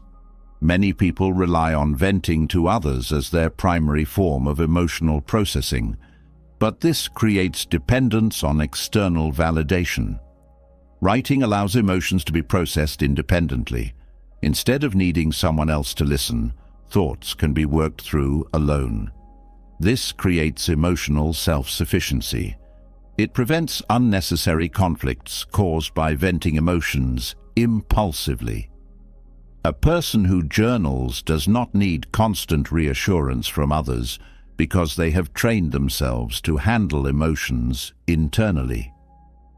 Another powerful use of journaling is the practice of gratitude writing. The mind naturally focuses on problems more than positives. This is a survival mechanism. It is wired to detect threats. But this tendency creates unnecessary stress. Gratitude writing forces the brain to shift focus. When positives are documented regularly, the mind starts noticing them more often. This does not mean ignoring problems, but it prevents them from overshadowing everything else. The Stoics did not ignore difficulties, but they balanced them by acknowledging what was good. They knew that what the mind repeatedly focuses on becomes reality. Journaling also helps with self-discipline. Writing down goals and tracking progress creates accountability. A goal that is written is more likely to be followed through. A habit that is documented is more likely to be maintained. The Stoics used writing as a way to reinforce discipline, reminding themselves daily of what they were committed to. They did not rely on motivation, they built structure. A person who journals about their habits develops the ability to stay consistent even when motivation fades.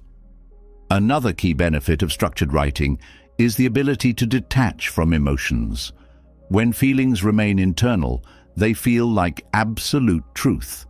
But when written, they become something separate. This creates the space needed to examine them without being consumed by them.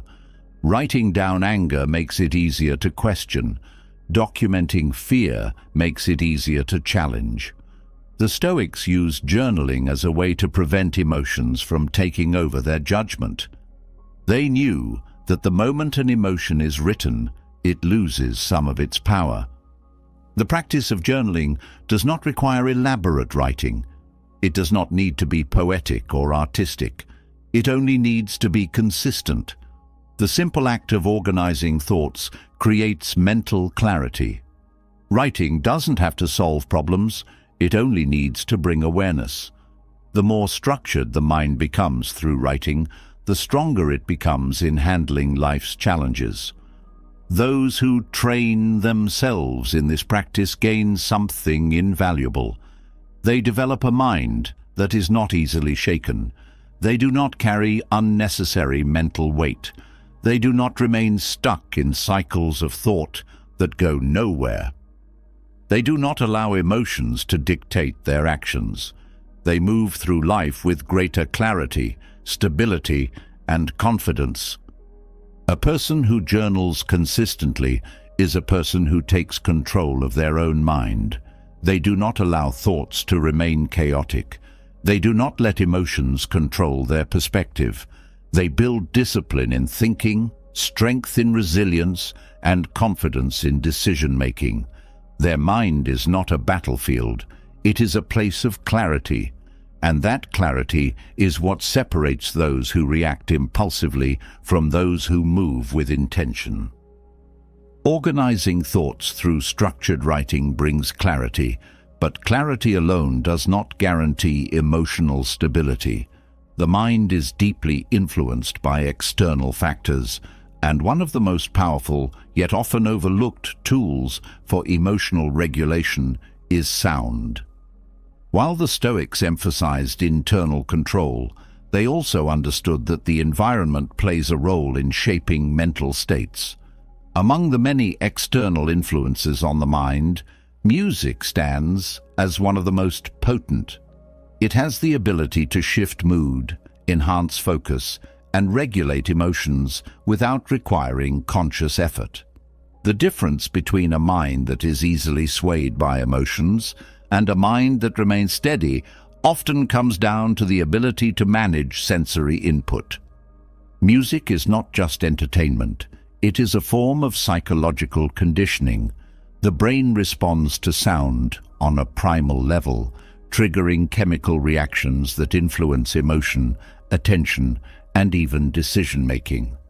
This is why certain sounds can create a sense of calm, while others intensify stress. A person who learns to control their auditory environment gains a significant advantage in emotional regulation. Instead of being at the mercy of fluctuating moods, they can use sound as a tool to direct their mental state. One of the most immediate effects of music is its impact on stress levels. The body responds to sound in the same way it responds to other external stimuli.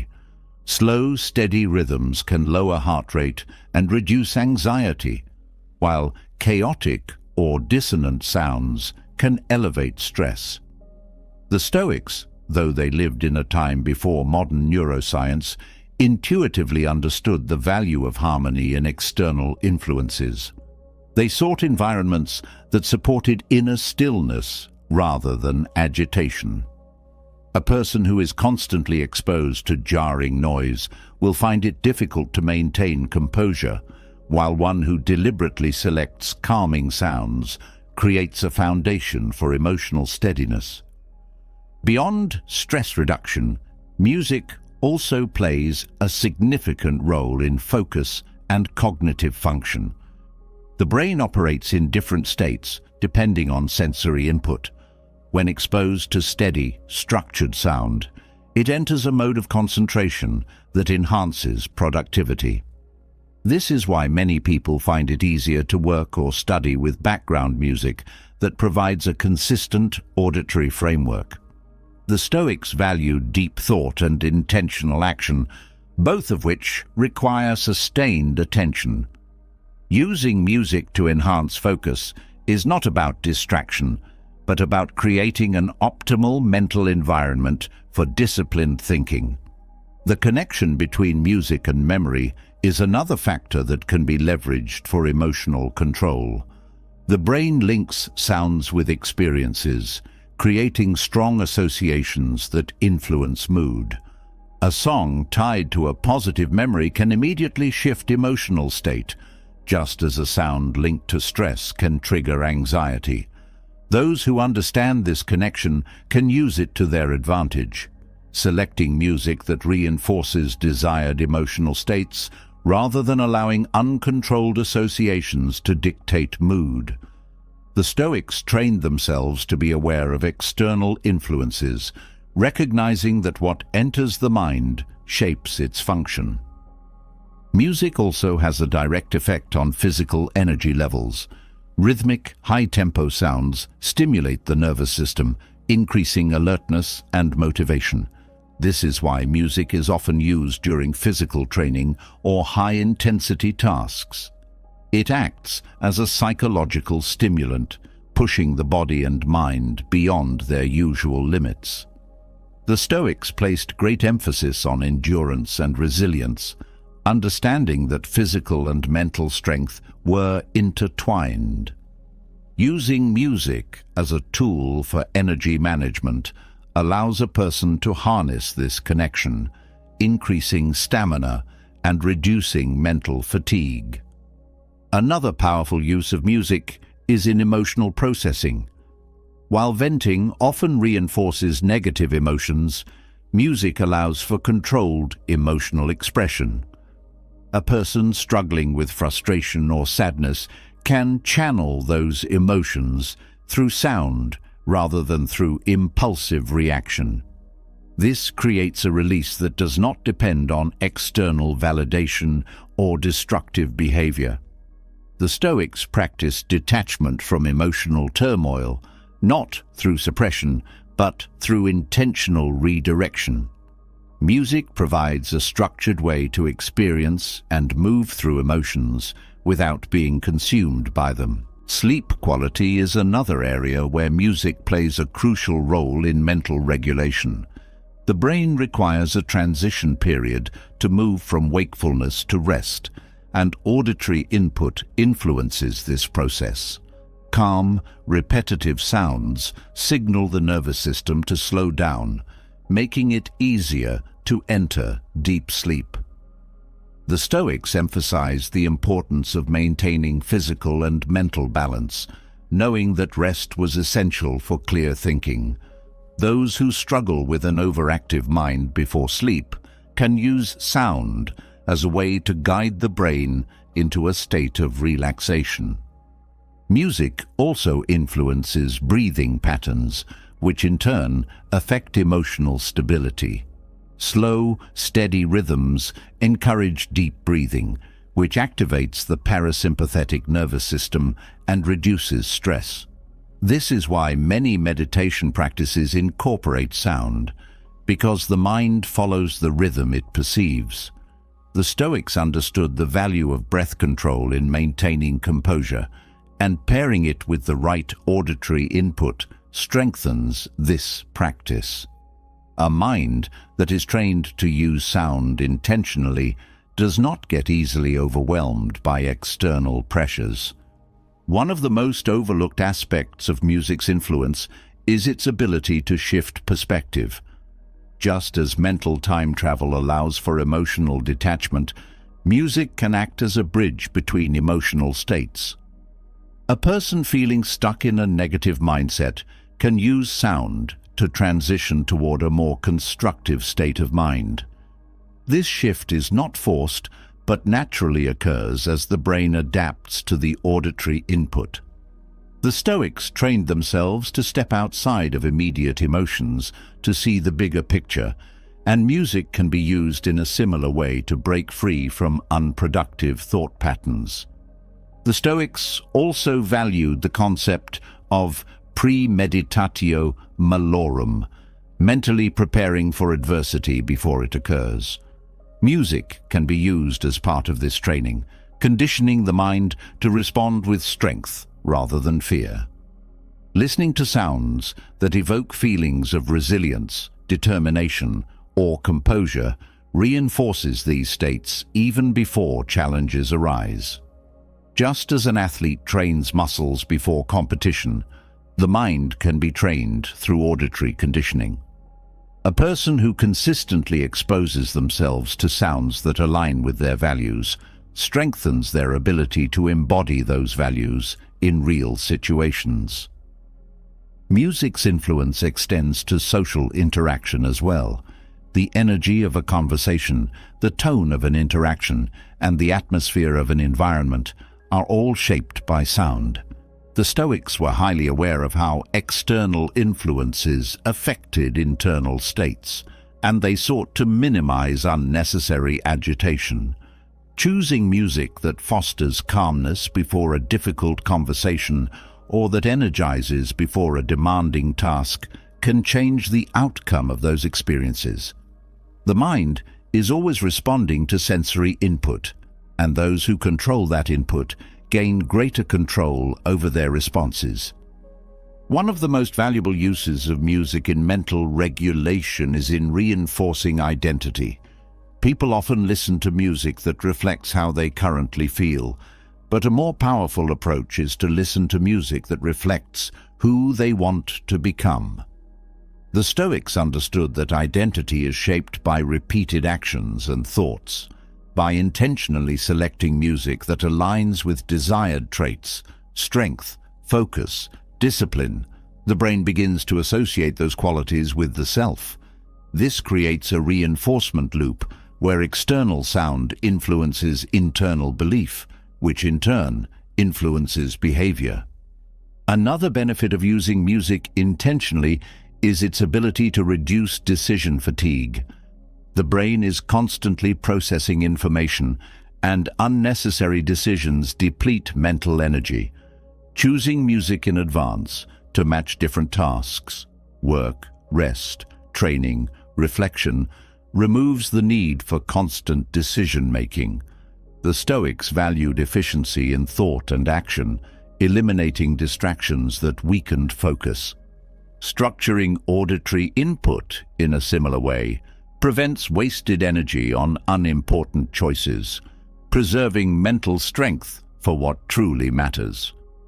Using music for mental regulation is not about relying on it as an emotional crutch. It is about understanding its influence and using it strategically.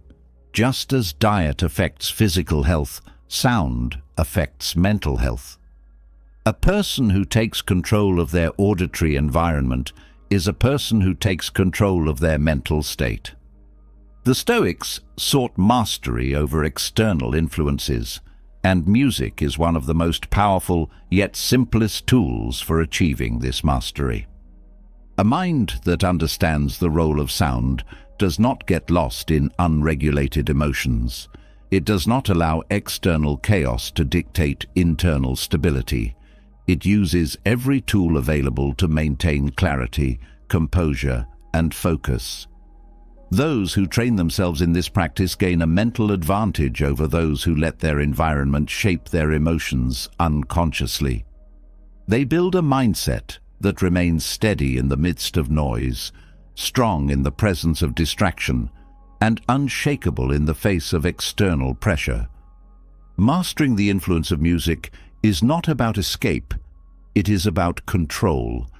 It is about using external tools to reinforce internal discipline. It is about recognizing that sound is not passive background noise, but an active force that shapes perception, emotion, and action.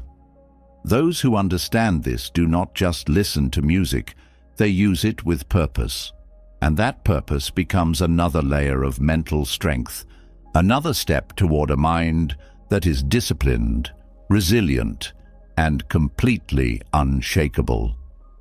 Controlling the mind's response to external influences like music builds emotional regulation, but true mastery over thoughts requires something deeper.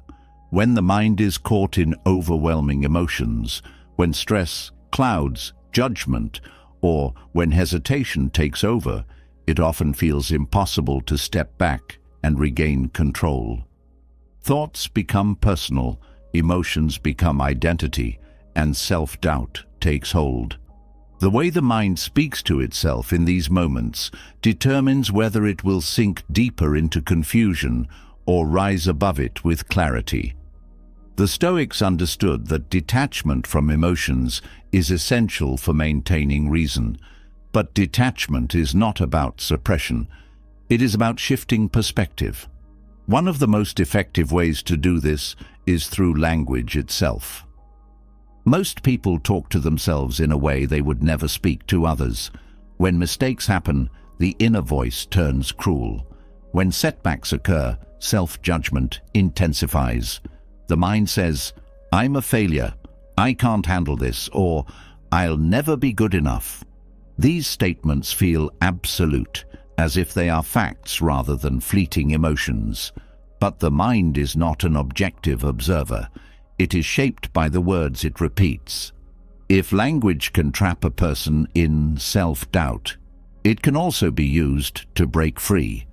The way thoughts are framed determines their impact. One of the most powerful techniques for gaining control over self-talk is using names and the second-person perspective. Instead of speaking to oneself in the first person, "I don't know what to do," "I am not strong enough," shifting to second person or using one's own name creates immediate detachment. Saying, "You are capable of handling this," or "John, you have overcome worse before," changes the way the brain processes the thought. It creates space between the emotion and the person experiencing it. The shift may seem small, but it has a profound effect on emotional regulation. This technique works because it forces the mind to step outside of its immediate reaction. When emotions are high, thoughts become tunnel-visioned. The brain loses its ability to think logically because it's too immersed in the experience. But addressing oneself by name triggers a shift. It is as if an external coach is speaking rather than the emotional mind. The brain responds differently to external guidance than to internal dialogue. It becomes more rational, more objective, and more composed. Studies in psychology confirm this.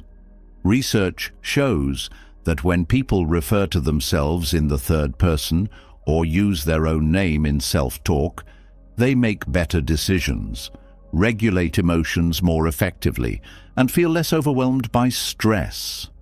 Athletes, leaders, and high performers use this technique instinctively, speaking to themselves as if they are coaching someone else. It allows them to remain composed under pressure, giving themselves advice with clarity rather than reacting impulsively. This shift in self-talk also changes the emotional weight of situations. Problems that feel personal and overwhelming become challenges to be solved rather than reflections of identity. Instead of saying, "I am failing," saying, "You are facing a difficult situation, but you will get through it," removes the attachment to the struggle. It turns the focus from identity to action. The mind stops seeing problems as permanent and starts viewing them as temporary obstacles. The Stoics practiced this kind of detachment through written reflection. Marcus Aurelius often addressed himself in his writings, reminding himself of his principles and guiding his own thoughts as if he were advising a friend. This practice allowed him to stay grounded even in moments of doubt. He was not consumed by emotion because he created a separation between himself and his thoughts.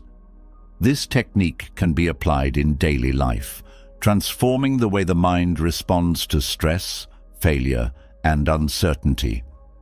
Another reason this approach is effective is that it interrupts emotional spirals. When negative thoughts build momentum, they tend to reinforce themselves. The mind repeats the same worries, strengthening them with every repetition. But shifting to second person disrupts the cycle. It forces a pause, a moment of reflection. Instead of letting emotions dictate the narrative, the mind takes control of the story. It introduces reasoning where there was only reaction. This method is also powerful in moments of indecision. When uncertainty takes hold, the mind often becomes paralyzed, unable to see the best path forward. But addressing oneself as an external figure makes decision-making clearer. Instead of saying, "I don't know what to do," shifting to, "You have handled difficult choices before. What would you tell someone else in this situation?" changes the approach.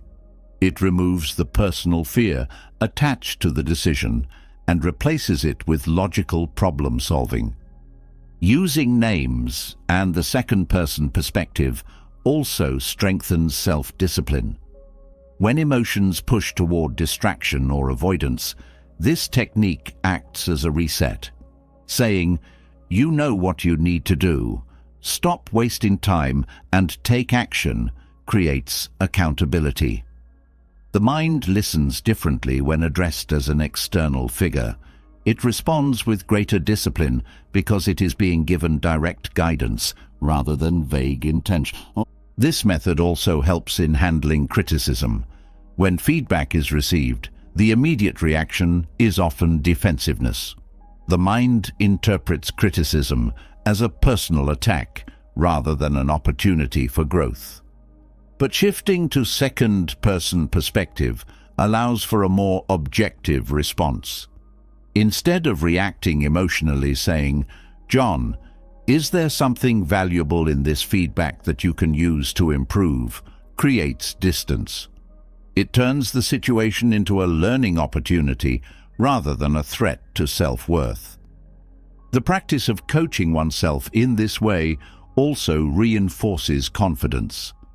Self-doubt thrives in isolation when thoughts are left unchecked. But when the mind actively encourages itself with clear language, self-belief grows. Saying, "You have faced worse and come out stronger," reminds the brain of past resilience. It builds a foundation of inner support that is not dependent on external validation. The Stoics did not wait for others to reassure them. They trained themselves to provide their own reinforcement. This approach also prevents over-identification with emotions.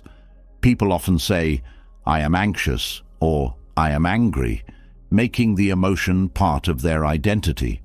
But emotions are temporary states, not fixed traits.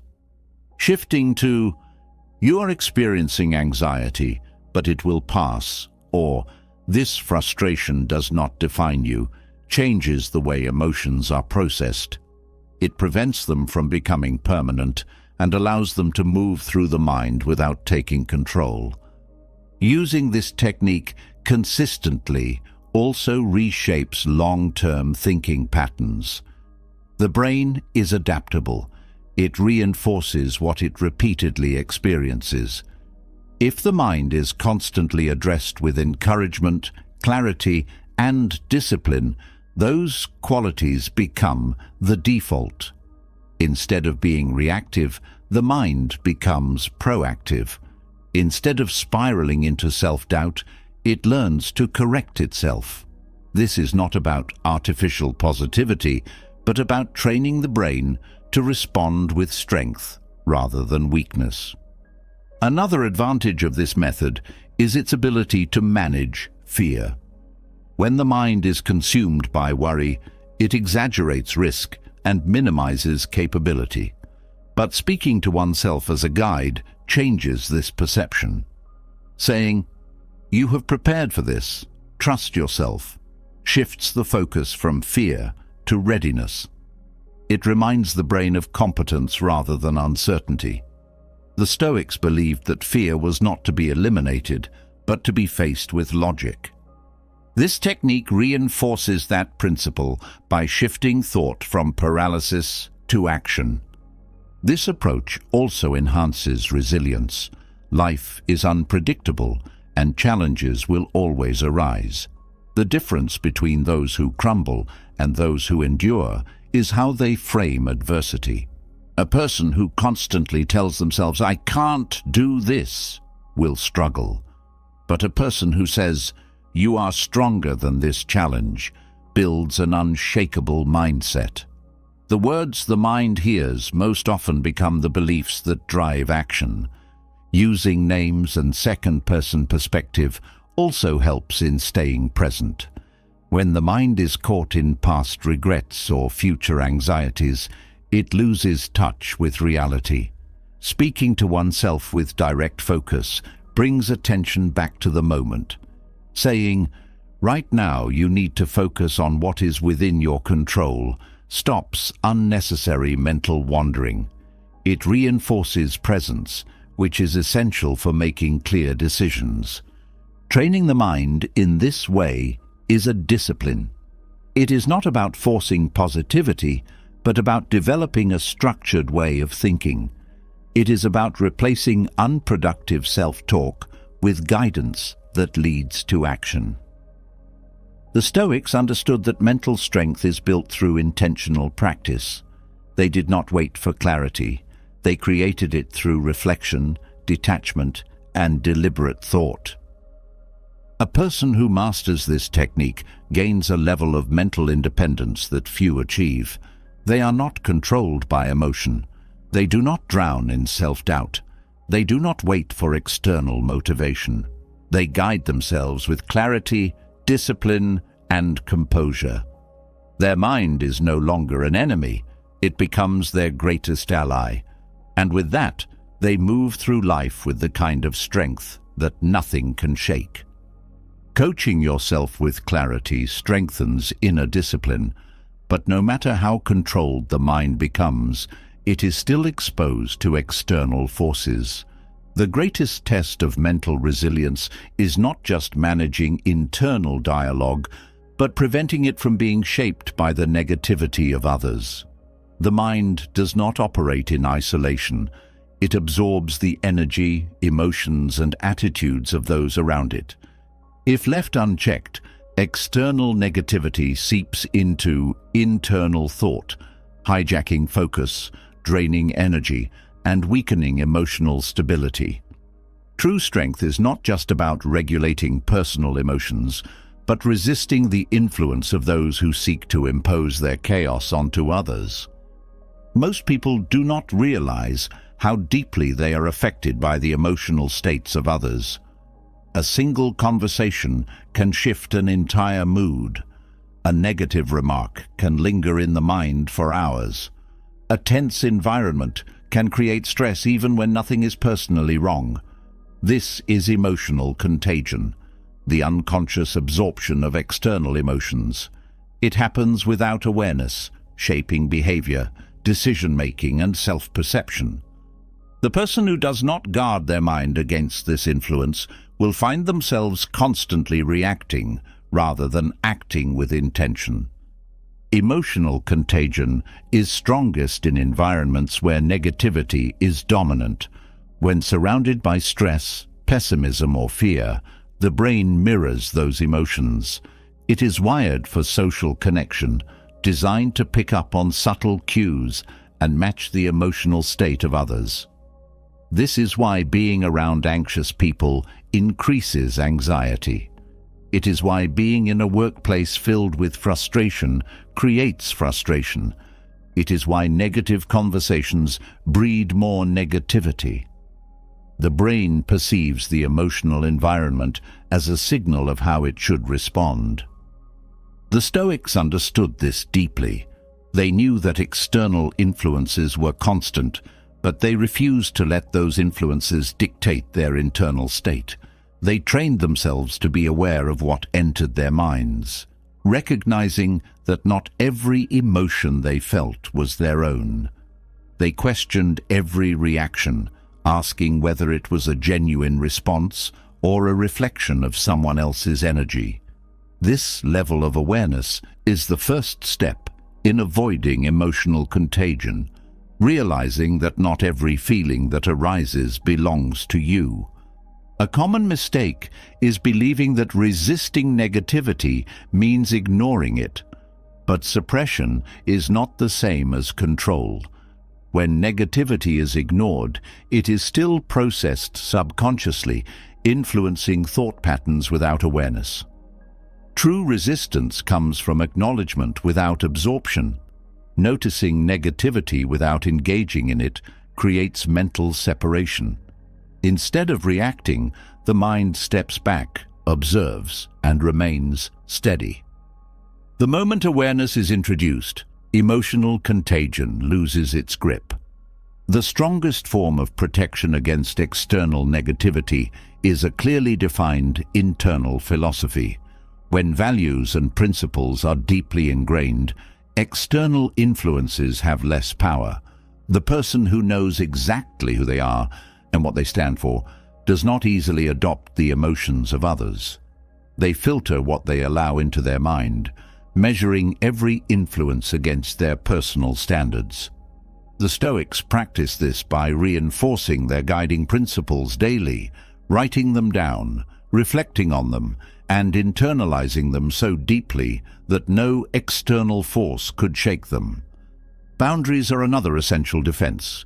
Emotional contagion is strongest in relationships where boundaries are weak.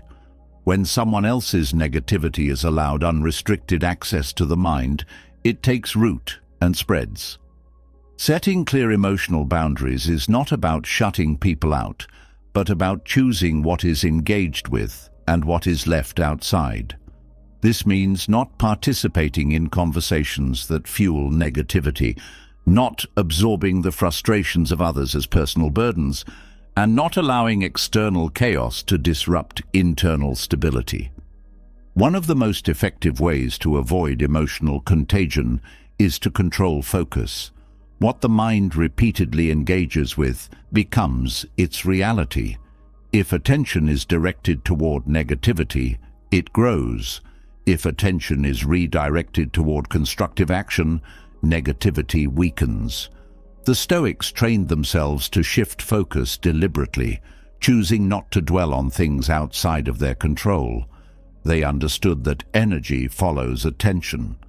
Whatever is given mental space expands, and whatever is ignored fades.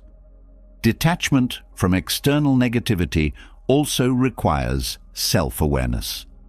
Many people unknowingly contribute to their own emotional instability by seeking out negativity. They engage in gossip, participate in complaints, or absorb pessimism from media and social interactions. They believe they are simply staying informed or expressing opinions, but in reality, they are feeding emotional contagion. The Stoics avoided unnecessary exposure to negativity, choosing instead to surround themselves with people, ideas, and practices that reinforced resilience.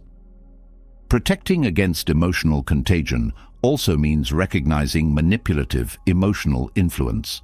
Some people use negativity as a means of control, projecting their fears and frustrations onto others to maintain dominance. These individuals create environments where anxiety, doubt, and guilt are used to shape behavior. Recognizing when negativity is being used as a tool for influence prevents it from taking effect. The Stoics trained themselves to remain unaffected by praise or criticism, knowing that both could be forms of manipulation. They refused to let their sense of self be dictated by external validation or disapproval. Another key factor in avoiding emotional contagion is limiting reactive responses. The moment negativity is met with reaction, it gains power. When frustration is met with frustration, it spreads. When anger is met with anger, it escalates. But when negativity is met with composure, it loses momentum. The Stoics practiced this by maintaining emotional neutrality in the face of provocation. They did not allow others to dictate their emotional state. They remained unmoved, responding with reason rather than impulse. A strong mental filter is necessary in high-stress environments. Workplaces, social gatherings, and even family interactions can be breeding grounds for emotional contagion. In these situations, the ability to mentally separate from the surrounding energy is crucial. The Stoics practiced viewing situations from a higher perspective, reminding themselves that external chaos did not have to become internal turmoil. They trained themselves to see beyond momentary frustration, maintaining a mindset that was unaffected by the shifting emotions of those around them. Another effective method for maintaining mental stability is engaging in grounding practices. When negativity begins to take hold, redirecting focus to the body and breath disrupts its influence. The Stoics used breath control and simple physical actions to regain composure, preventing external emotions from taking over. A slow breath, a steady posture, a deliberate movement. These small actions anchor the mind in the present and prevent it from being pulled into the emotional currents of others. Social environments shape thought patterns more than most people realize. The mind is constantly adjusting to the dominant energy of the people it interacts with. This is why choosing associations carefully is one of the most powerful ways to guard against emotional contagion. The Stoics were highly selective in their interactions, preferring the company of those who reinforced discipline, wisdom, and composure. They did not waste energy on meaningless conflict or unnecessary drama. They understood that the mind becomes a reflection of the influences it allows.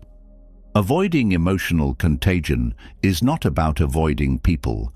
It is about mastering the ability to remain unaffected by their emotional instability. This requires training, just like any other mental skill. It requires conscious effort to recognize when emotions are being influenced externally and to take control before they take root. The mind that is unguarded will be shaped by its surroundings, but the mind that is disciplined will shape its own reality. Resisting external negativity does not mean rejecting all emotions. It means choosing which emotions are allowed to remain. It means deciding which influences deserve attention and which must be ignored. It means controlling mental space with the same discipline as physical space.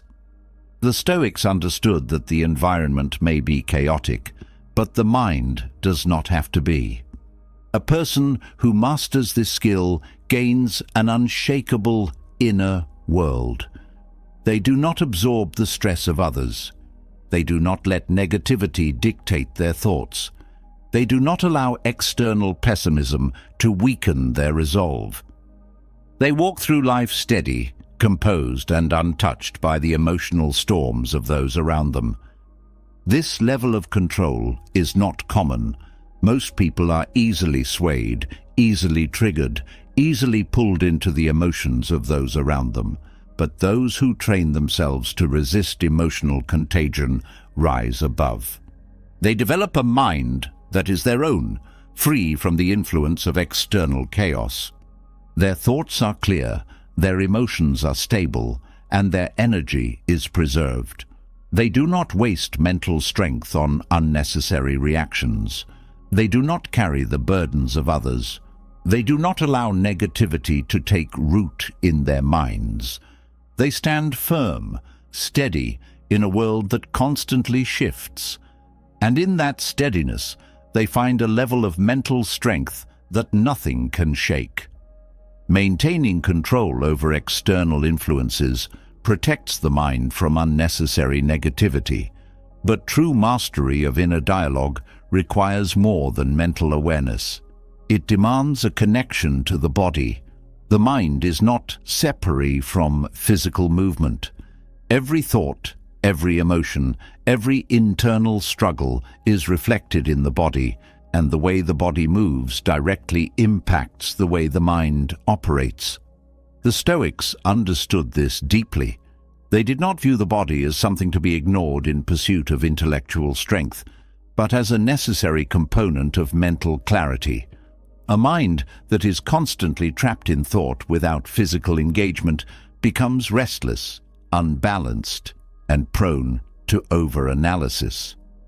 But a mind that moves with intention gains stability, discipline, and control. The connection between movement and thought is often overlooked. Most people believe that regulating emotions is purely a mental exercise, something achieved through willpower or reflection alone. But the nervous system doesn't function in isolation. When the body is stagnant, energy builds up without an outlet. This excess energy manifests as anxiety, tension, and uncontrolled thought loops. It creates the conditions for overthinking, making small problems feel insurmountable and amplifying emotional reactions. Physical movement acts as a release valve, allowing the body to discharge built-up stress before it translates into mental distress.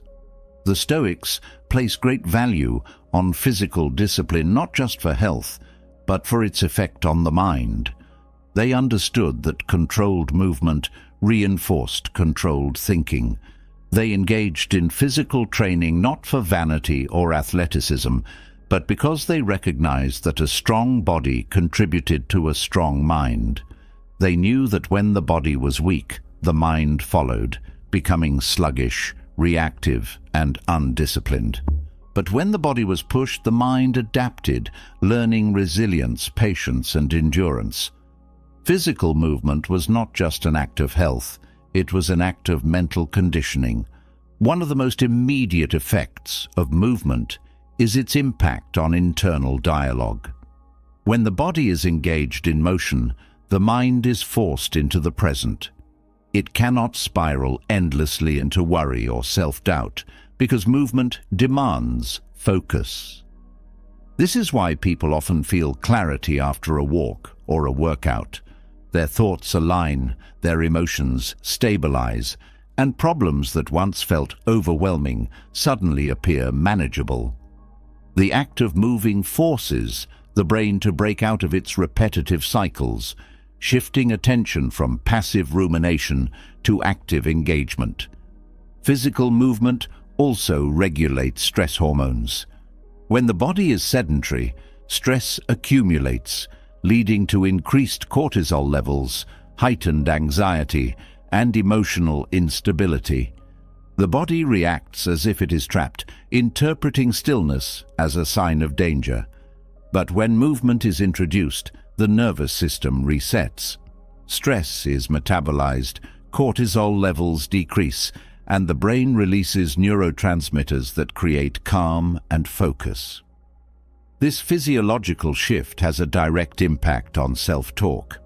A person who moves regularly will find that their thoughts become clearer, more solution-oriented, and less prone to negativity.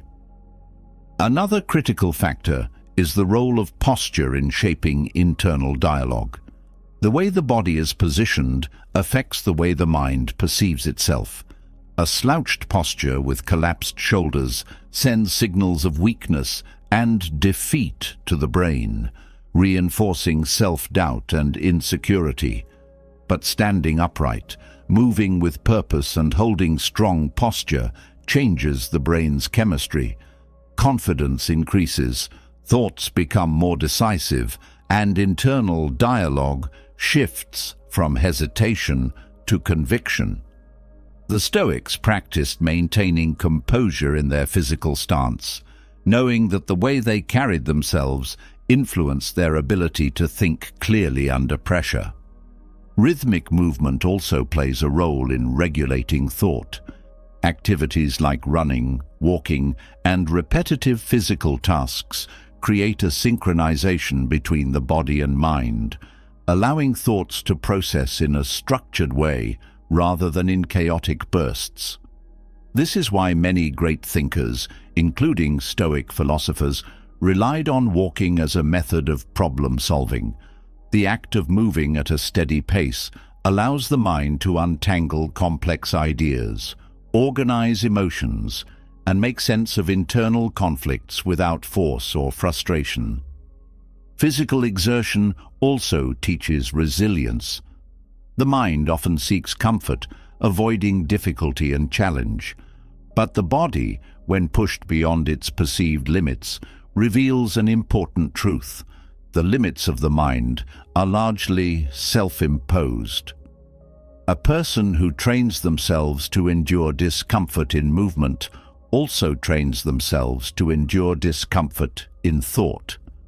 They learn to push through mental fatigue, to persist through uncertainty, and to override self-doubt with action. The Stoics saw this as an essential practice. They engaged in physical hardship not for suffering's sake, but to cultivate the ability to remain composed under stress. Another powerful aspect of movement is its ability to override fear. The body holds on to emotions, storing tension from past experiences. This physical tension keeps the mind locked in outdated fears, preventing growth and action. But movement, particularly strength training, endurance challenges, or dynamic motion, releases these stored emotions. It allows the mind to move forward rather than remaining stuck in old patterns. This is why many people feel a mental breakthrough after intense physical effort, because movement dissolves the physical residue of past struggles, creating space for new thought patterns. Physical activity also strengthens the connection between discipline and self-respect. A person who commits to movement consistently builds trust in themselves. They develop proof of their own reliability, reinforcing the belief that they are capable of following through on their intentions. This directly affects self-talk. The mind no longer questions its own strength because it has physical evidence of perseverance. The Stoics knew that self-discipline was not an abstract concept. It was a daily practice, reinforced through action. Another reason movement is essential for mental regulation is its impact on decision-making. A stagnant body leads to a stagnant mind. When the body remains inactive, thoughts become sluggish, indecisive, and unclear. But when movement is introduced, mental sharpness increases. Blood flow to the brain improves, cognitive function accelerates, and decisions become more precise. The Stoics trained themselves to make decisions based on logic rather than emotion, and movement reinforced this ability by keeping the mind alert and engaged rather than passive and reactive. The role of movement in regulating self-talk is also evident in its effect on momentum. When action is taken, even in small ways, it creates an internal shift. A mind that was once resistant to change begins to adapt. The inertia of stillness is broken, and confidence builds. The more consistently the body moves, the less resistance the mind has to new challenges. The Stoics saw movement as a way to create inner momentum, ensuring that they were not held back by hesitation or uncertainty. Movement also influences breathing, which in turn affects emotional stability.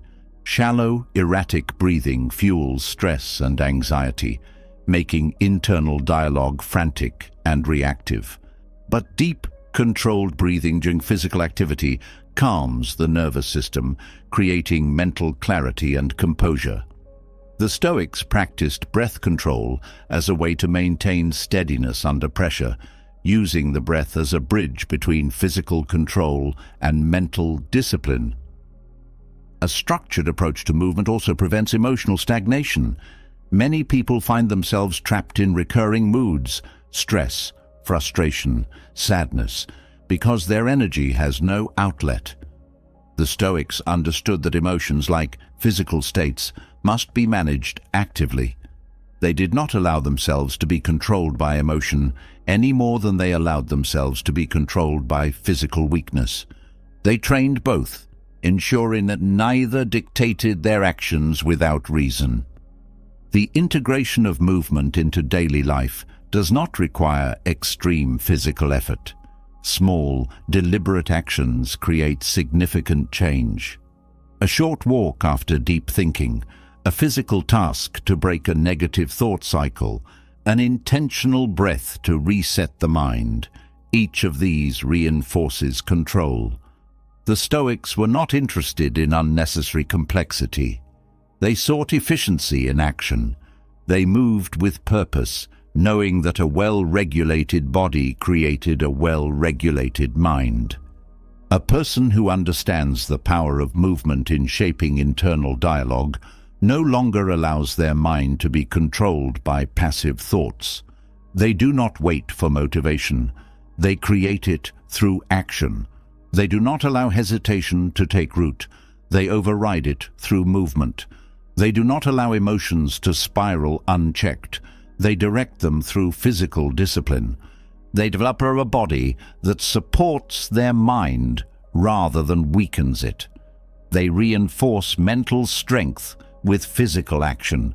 They train themselves to move through life with intention rather than reaction, and in doing so, they break free from the limitations of thought alone. They gain clarity, resilience, and a self-discipline that extends far beyond physical movement. They cultivate a mind that does not waver, a body that does not resist, and an inner voice that speaks with unwavering confidence. A disciplined mind, strengthened through movement, gains control over thoughts during the day. But night presents a different challenge. When the world slows down and distractions fade, the mind often does the opposite. It speeds up. Thoughts that were manageable in daylight become magnified. Problems that felt small now seem urgent. The mind, left unchecked, turns into a restless machine, creating anxiety, doubt, and endless loops of overanalysis. This is the battle of late-night chatter, the relentless noise that keeps sleep out of reach and turns rest into struggle. Those who do not master this fight find themselves drained, mentally exhausted before the next day even begins. A mind that cannot quiet itself at night is a mind that is untrained in detachment. When thoughts continue racing, it is not because they are important, it is because the brain has been conditioned to remain active. The Stoics understood that the ability to control thoughts did not end when the sun set. They trained themselves to command their minds at all times, recognizing that peace was not something that happened by chance. It was something that had to be cultivated deliberately. One of the main reasons overthinking intensifies at night is the lack of sensory input. During the day, external noise keeps the mind occupied. Conversations, movement, and tasks create a natural rhythm that prevents thoughts from spiraling. But at night, when silence sets in, unresolved thoughts rise to the surface. Without distractions, the brain turns inward, replaying past events, constructing future scenarios, and analyzing everything that remains incomplete. The key to stopping this is not distraction, but regulation, teaching the mind to transition from stimulation to stillness rather than continuing its momentum unchecked.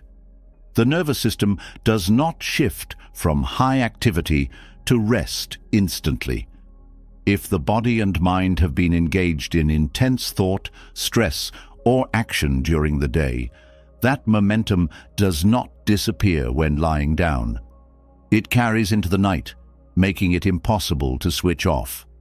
This is why those who go straight from stimulation, screens, work, conversations, into bed find themselves struggling to sleep. Their minds are still active, running on the energy of the previous hours. The solution is creating a deliberate slowdown. The Stoics practiced preparing for rest, recognizing that the mind must be led into sleep, not forced. One of the most powerful techniques to counteract nighttime overthinking is pre-sleep journaling. The mind replays thoughts because it fears losing them.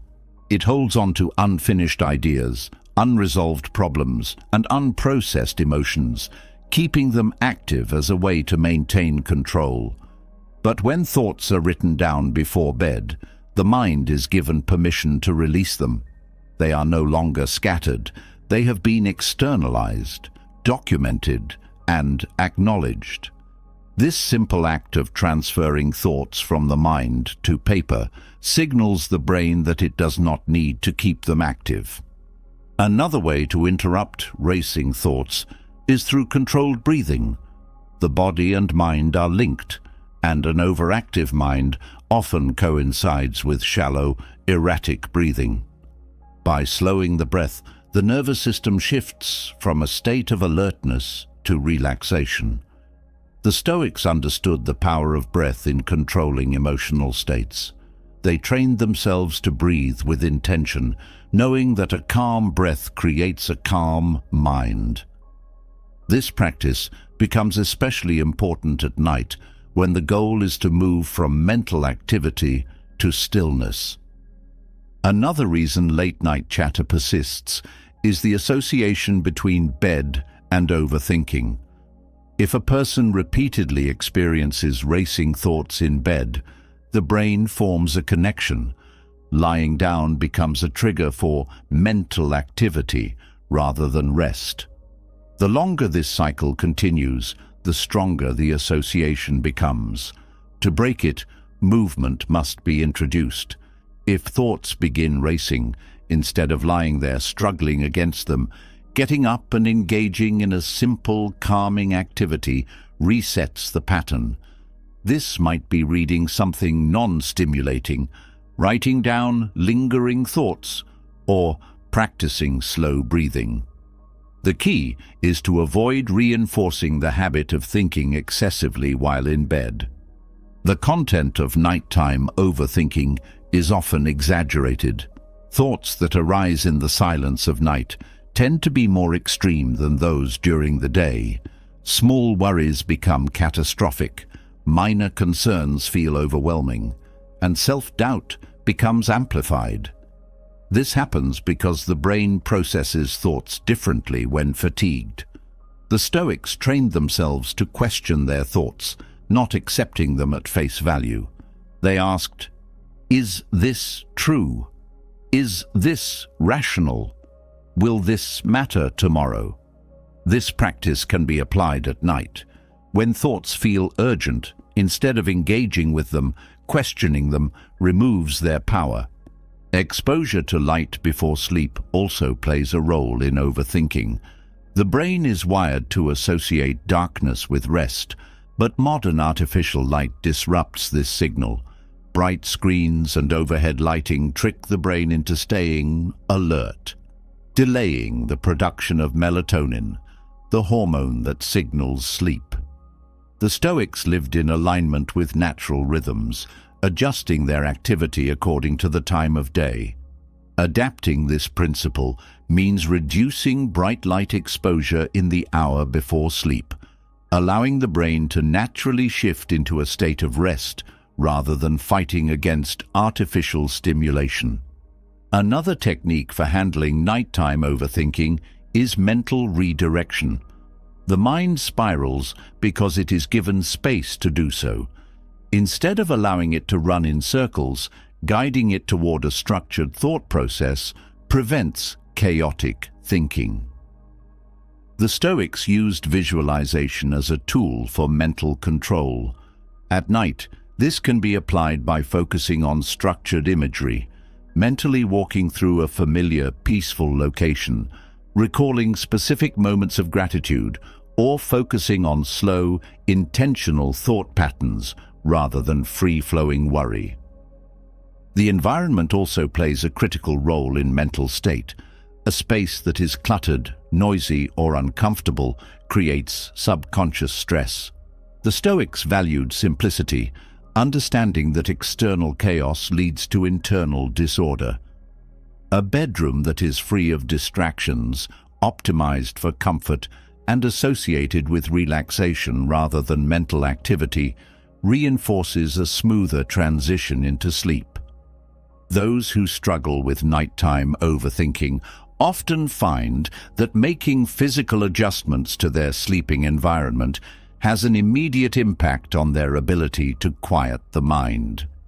The tendency to overthink at night is also linked to unresolved emotional weight. The brain processes emotions differently in moments of stillness, bringing up feelings that were ignored or suppressed during the day. This is why people often feel an emotional flood when trying to sleep. Instead of suppressing these emotions further, addressing them earlier in the day prevents them from resurfacing at night. The Stoics did not avoid emotions. They examined them, processed them, and determined their true significance. Those who practice this during the day experience less emotional turbulence when they lie down at night. Sleep is not just about resting the body, it's about allowing the mind to reset. A mind that remains in constant activity, even at night, never gets the chance to recover. This is why chronic overthinkers often feel exhausted even after hours in bed. Their minds never fully disengage, leaving them in a constant state of low-level stress. The Stoics approached sleep as a necessity for strength, ensuring that their mental discipline carried through into the night. Another reason nighttime overthinking persists is the habit of mentally rehearsing worst-case scenarios. The mind defaults to imagining potential failures, replaying regrets, and constructing anxiety-inducing situations. The Stoics trained themselves to counter this with logical analysis. They asked, "What is the worst that could happen? Can I handle it? If so, why am I worrying? If not, what action can I take?"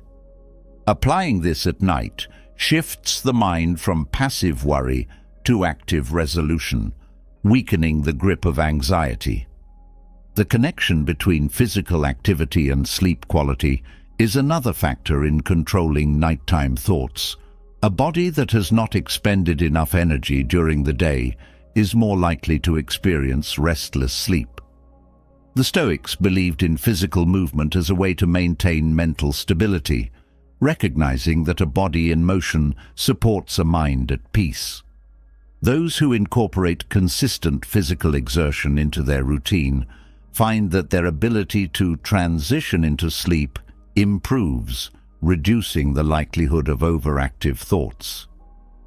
Handling late-night chatter is not about eliminating thoughts altogether. It is about creating a structured, intentional approach to mental transition. The Stoics did not expect the mind to be empty, but they refused to let it be chaotic. They trained themselves to direct their thoughts, to command their internal state rather than be controlled by it. A person who masters this skill does not lie awake, drowning in unnecessary thought loops. They do not allow small worries to dominate their night. They do not waste energy battling their own mind. Instead, they enter rest with composure, trusting that they are in control of their thoughts rather than the other way around. And when they wake, they are not exhausted from mental turmoil. They rise clear-headed, steady, and ready to engage with life on their own terms, free from the weight of a restless mind. Mastering nighttime thoughts strengthens the ability to disengage from unnecessary worry. But resilience is not just about preventing overthinking. It is about preparing for adversity before it arrives. A mind that waits for difficulty to strike before attempting to cope is a mind that will always be caught off guard. Strength is not built in the moment of crisis. It is forged in the preparation beforehand. The Stoics did not believe in blind optimism or the false comfort of hoping everything would go well. Instead, they trained their minds to confront difficulty before it happened, ensuring that when hardship came, they would not be overwhelmed. The practice of visualization was central to this philosophy. They did not leave their reactions to chance. They mentally walked through failure, rejection, loss, and hardship long before these events took place. By doing so, they weakened fear, eliminated hesitation, and ensured that no challenge could truly surprise them. A person who has already rehearsed how to endure pain does not crumble when pain arrives. A mind that has already accepted loss does not fall apart when something is taken away. Those who wait until adversity comes to develop mental resilience will always be at its mercy. But those who train themselves in advance gain an advantage that few possess: the ability to stand firm no matter what happens. One of the most powerful techniques used by the Stoics was premeditatio malorum, the premeditation of misfortune. This was not about pessimism or dwelling on negative possibilities. It was about conditioning the mind to expect hardship so that when it arrived, it had no power. Most people live in fear of what could go wrong. They avoid thinking about failure, betrayal, or suffering because the mere thought of these things is uncomfortable. But ignoring difficulty does not make it less likely. It only ensures that when it arrives, it will feel unbearable. The Stoics understood that fear thrives in avoidance. By looking directly at the worst-case scenario, they stripped it of its ability to control them. This practice is one of the greatest shields against anxiety. Most worry stems from uncertainty, the fear of what might happen, and the belief that it will be too difficult to handle. But a mind that has already visualized the challenge, already walked through the possible outcomes, and already determined how to respond, does not experience this level of uncertainty. It does not waste energy resisting what might happen, because it has already made peace with every possibility. Instead of reacting in panic, it responds with clarity. Stoic visualization does not just prepare the mind for hardship, it strengthens confidence. A person who mentally rehearses overcoming obstacles builds a deep belief in their own ability. The brain does not fully distinguish between real experience and vividly imagined scenarios. This means that by repeatedly visualizing themselves responding with strength and composure, a person builds the same neural pathways as if they had actually faced those situations in reality. This is why elite athletes, military strategists, and high-level performers use visualization as a core part of training. They do not leave their responses to chance. They see themselves succeeding before they even begin, programming their minds to execute under pressure. This practice also removes hesitation. Many failures are not due to lack of ability, but lack of preparation. A person who does not mentally prepare for a challenge often freezes when faced with it. Their mind is caught between uncertainty and reaction, unsure of how to proceed. But those who have visualized the moment in advance move forward without delay. Their brain already knows the next step because it has seen it before. They've rehearsed the worst and planned their response. This makes action immediate and decisive, rather than slow and uncertain. Another reason visualization is powerful is that it redefines the way the mind perceives adversity. Most people see difficulty as an interruption to their plans, something unfair that should not be happening. But the Stoics saw hardship as an expected part of life, something to be faced with purpose rather than resisted with frustration. By visualizing struggle beforehand, they shifted their perspective from avoidance to acceptance. They did not see obstacles as things that stood in their way, but as necessary challenges to be overcome. This mental shift made them immune to victimhood and self-pity. This technique is not only useful for preparing for major life challenges, but also for handling daily struggles. Small moments of frustration, minor setbacks, and unexpected difficulties can all be anticipated through visualization. By mentally preparing for these situations in advance, emotional reactions are reduced. The person who has already accepted that there will be delays, interruptions, or misunderstandings does not react with anger when they occur. They have already seen these moments in their mind and have decided how they will handle them. Another key benefit of Stoic visualization is its ability to eliminate the fear of loss. Much suffering comes not from actual loss, but from attachment to what might be taken away.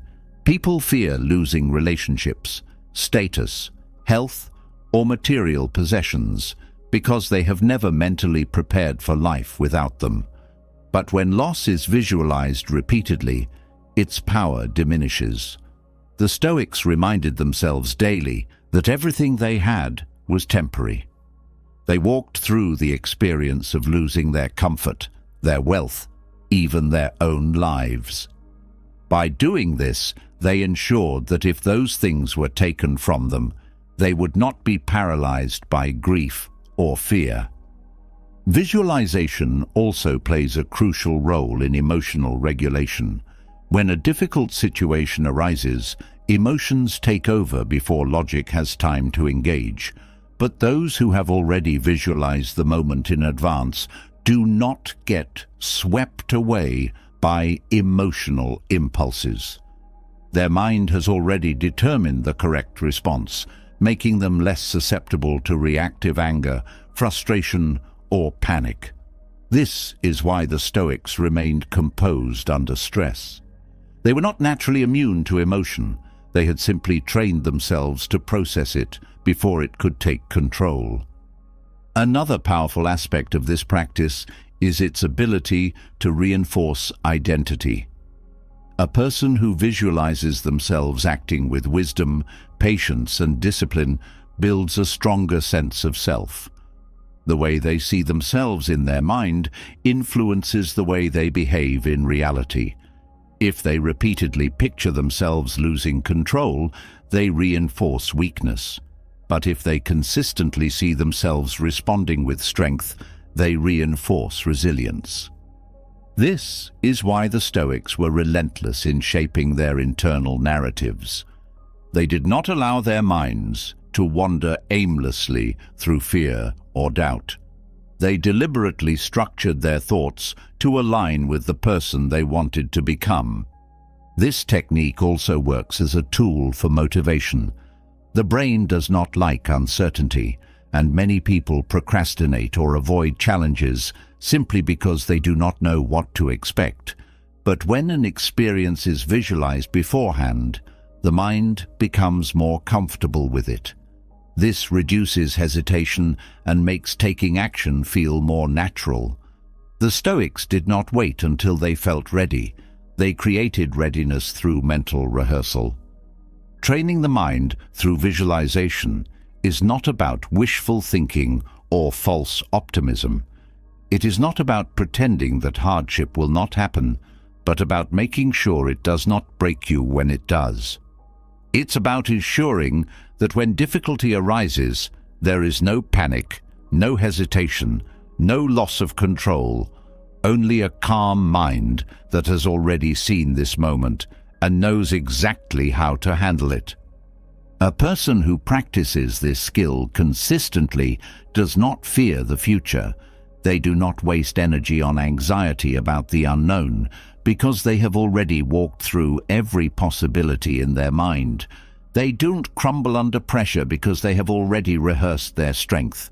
They don't allow difficulty to dictate their emotions because they have already chosen their response long before the moment arrives. And when adversity comes, they do not flinch. They do not waver. They do not break, because they have already lived through it in their mind, and they are ready. Building resilience through visualization strengthens the ability to navigate adversity, but even the most disciplined mind faces a modern challenge that the Stoics never encountered: the influence of social media. The mind is no longer just shaped by personal experiences, real-life conversations, or natural observations. It is now constantly absorbing information from an endless stream of digital noise, much of it designed to manipulate thought, trigger emotions, and weaken mental discipline. The inner voice, once an internal guide shaped by reason and reflection, is now hijacked by external forces that dictate what to think, how to feel, and where to focus attention. Most people do not realize how deeply social media shapes their perception of themselves and the world around them. A single scroll through a feed can shift an entire mood, create insecurities, and plant seeds of comparison. Posts, comments, and headlines dictate what deserves attention, what is urgent, and what is worth worrying about. The Stoics trained themselves to control their thoughts, but the digital world is structured to make this nearly impossible. Every platform is designed to capture attention, keeping the mind engaged in constant stimulation, never allowing for true mental stillness. The greatest danger of social media is not just wasted time, but the gradual erosion of independent thought. The inner voice, once personal and reflective, becomes an echo of external opinions. Beliefs are no longer formed through deep contemplation, but through exposure to repeated narratives. Ideas are accepted not because they are logically examined, but because they are constantly reinforced by likes, shares, and trending discussions. The mind becomes reactive rather than intentional, absorbing without questioning, responding without analyzing. Comparison is one of the most destructive aspects of social media. The Stoics taught that suffering is often self-inflicted, rooted not in reality, but in perception. When people measure their lives against carefully curated online images, dissatisfaction grows. They see achievements, wealth, relationships, and happiness displayed without flaws, creating the illusion that their own life is lacking. This fuels an internal dialogue of inadequacy, leading to self-doubt and diminished confidence. What was once a natural personal sense of progress becomes distorted by false comparisons, to digital personas that do not reflect reality. The addiction to validation further weakens inner stability. Social media operates on reinforcement loops, where likes, comments, and reactions serve as artificial rewards. The brain begins to associate self-worth with external approval, making confidence fragile and dependent on digital feedback. The Stoics believed in developing self-sufficiency, ensuring that one's value was determined by internal principles rather than external recognition. But social media reverses this, conditioning the mind to seek constant reassurance from others, creating a cycle where self-esteem is never truly stable. Another major issue is the overstimulation of the mind. The constant influx of information prevents deep thinking, making the brain accustomed to quick, shallow processing rather than focused contemplation. The ability to sit in silence, to reflect deeply, to analyze thoughts with patience, all of these are eroded by a world that demands instant reactions. The Stoics valued solitude and reflection, knowing that wisdom is developed in stillness. But social media ensures that stillness is rare, keeping the mind in a state of constant distraction. Social media also distorts emotional regulation. Exposure to outrage, fear, and divisive discussions trains the brain to react impulsively rather than respond with reason. The Stoics emphasized emotional control, recognizing that external events do not dictate inner peace unless they are allowed to. But social media thrives on emotional triggers. It fuels anger, anxiety, and tribal thinking, making it difficult to maintain the Stoic practice of detachment. The more time spent absorbing these influences, the harder it becomes to remain mentally strong. Another hidden consequence of social media is the loss of genuine human connection. The illusion of constant interaction through messages, posts, and updates replaces meaningful face-to-face relationships. The Stoics understood that true connection is built through presence, through real conversations, through shared experiences, but the digital world replaces depth with quantity, creating interactions that are shallow and unfulfilling. The more people engage online, the lonelier they often become, as real-world relationships are neglected in favor of virtual ones. Mental fatigue from social media is another problem that few acknowledge. The brain is not designed to process the level of input that digital platforms provide. The endless consumption of updates, opinions, and news creates exhaustion, leaving little mental energy for personal growth, creativity, or meaningful reflection. The Stoics believed in conserving mental energy for what truly matters, but social media ensures that this energy is scattered, constantly pulled in multiple directions, making focused thought increasingly difficult. Breaking free from the control of social media does not require complete disconnection, but disciplined use. The Stoics did not advocate avoiding life's challenges, but mastering them through control and intentionality. Applying this to social media means creating clear boundaries, choosing when, how, and why to engage, rather than allowing platforms to dictate behavior. It means questioning information rather than accepting it passively, limiting exposure to negativity, and ensuring that digital interactions serve a purpose rather than becoming a compulsive habit. Developing a stronger inner voice in the age of social media requires deliberate mental training.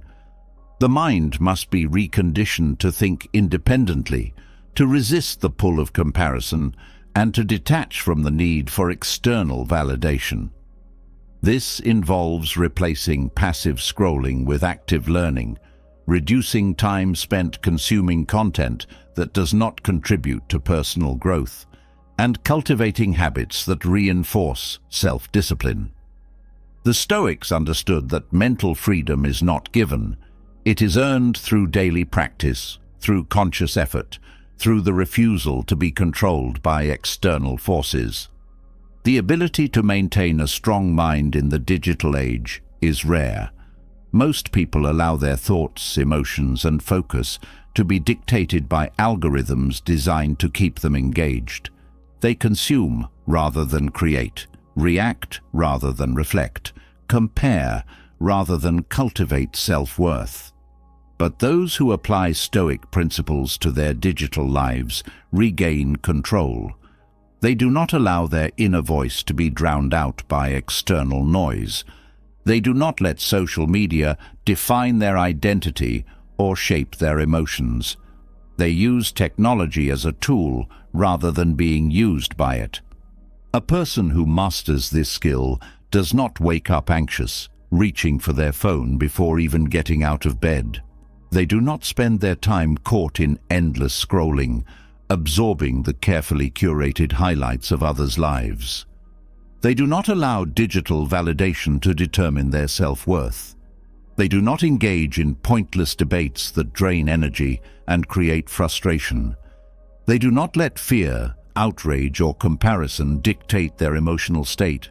Instead, they use their time with purpose. They think before they react. They protect their focus. They maintain control over their emotions and do not allow external influences to pull them in directions they did not choose. They train their minds to remain clear, strong, and resilient, even in a world designed to weaken attention and disrupt inner peace. They do not waste their mental energy on distractions that add no value. They cultivate habits that strengthen their mind rather than deplete it. They recognize that technology is a tool, but like any tool, it must be used with discipline. The Stoics mastered their thoughts in an era without digital distractions, but their principles apply now more than ever. Those who apply them in the modern world gain an advantage that few possess: the ability to think freely, to remain unaffected by external noise, and to maintain an inner voice that is their own, unshaken, unwavering, and entirely under their control. Mastering external influences ensures that the mind is not hijacked by the distractions of the digital world, but true mental discipline is built from within. A strong inner voice is not something people are born with. It is something they create, refine, and reinforce over time. The mind is always speaking, always guiding, always shaping thoughts. But most people allow this voice to develop without intention. They absorb the fears, doubts, and limitations of others, allowing their internal dialogue to become a reflection of external negativity rather than a source of strength. The greatest performers, the most disciplined minds, and the strongest individuals in history did not leave their inner voice to chance. They designed it, controlled it, and trained it to serve them rather than sabotage them. The difference between those who break through limitations and those who remain stuck is not just physical ability, intelligence, or luck. It is the voice they listen to in moments of struggle. The inner dialogue of a champion does not sound like the voice of someone who quits. It does not entertain excuses, self-doubt, or hesitation. It does not seek comfort. It commands action. It pushes forward when everything else wants to stop. It does not beg for motivation. It creates it. Rafael Nadal, one of the greatest tennis players of all time, is known for his relentless mental discipline. His inner voice is not one of arrogance or entitlement. It is one of unwavering focus and self-command. During high-pressure matches, when exhaustion sets in and the body begins to fail, he does not allow his mind to spiral into doubt. His inner voice repeats simple, deliberate commands, 1 point at a time. Fight for every ball. Stay in the moment. He does not let emotions take over. He does not think about the past or worry about the future. His mind remains locked into the present, guiding him with precision rather than panic. David Goggins, known for his extreme mental toughness, took control of his inner voice by refusing to accept weakness as an identity. His mind, once filled with self-doubt, transformed into one of the most unbreakable forces in existence. He did not wait for a strong inner dialogue to appear. He built it through brutal self-discipline. When pain set in, his inner voice did not seek relief. It demanded more. When failure loomed, his mind did not allow surrender. It created the next step forward. His ability to push past suffering, to go beyond the limits of what the body and mind say is possible, comes entirely from his ability to control the words he speaks to himself. The Stoics understood that internal dialogue is the foundation of all action. Marcus Aurelius, one of history's greatest leaders, constantly trained his mind to reject unnecessary emotion, to silence reactive thoughts and to replace them with reason. His personal writings reveal a constant battle with the mind, a deliberate effort to command his own thinking. He did not allow frustration to control him. He did not let fear dictate his choices. He reshaped his thoughts before they could become obstacles. His inner voice was not a source of comfort.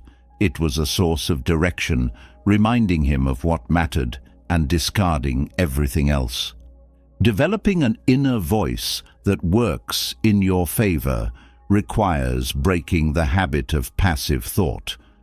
Most people allow their minds to run unchecked, listening to every negative whisper, every excuse, every doubt, as if it were truth.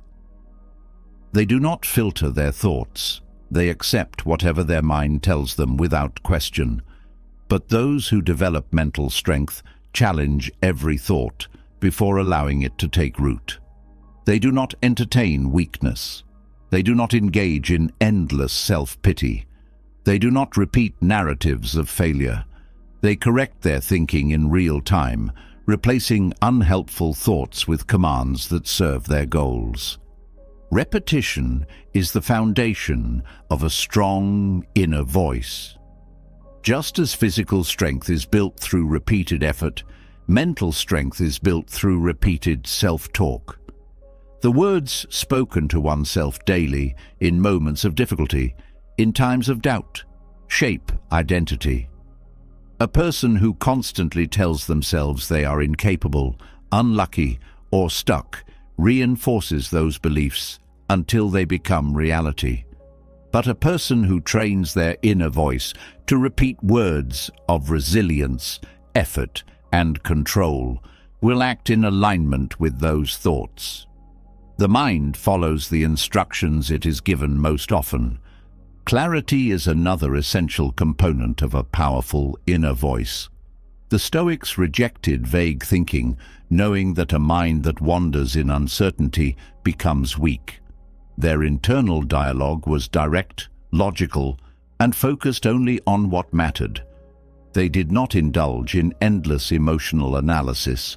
They did not waste time questioning their own capability. They trained their minds to speak in a way that reinforced action. A strong inner voice doesn't dwell in confusion. It provides clear instructions, cutting through distractions and directing energy toward the next step. Building an inner voice that works in your favor also requires eliminating useless mental chatter. Many people allow their minds to be filled with commentary that serves no purpose. Endless replays of past failures, worries about things they cannot control, self-criticism that leads nowhere. The Stoics did not allow this. They filtered every thought, ensuring that only those aligned with their values and goals were given space. Those who take control of their internal dialogue must do the same, rejecting thoughts that add no value, removing mental noise, and ensuring that their mind is a source of strength rather than confusion. Emotional regulation is another key aspect of inner dialogue mastery. A person who allows emotions to dictate their internal voice will never achieve stability. They will find their thoughts shifting with every mood, controlled by external events rather than internal principles.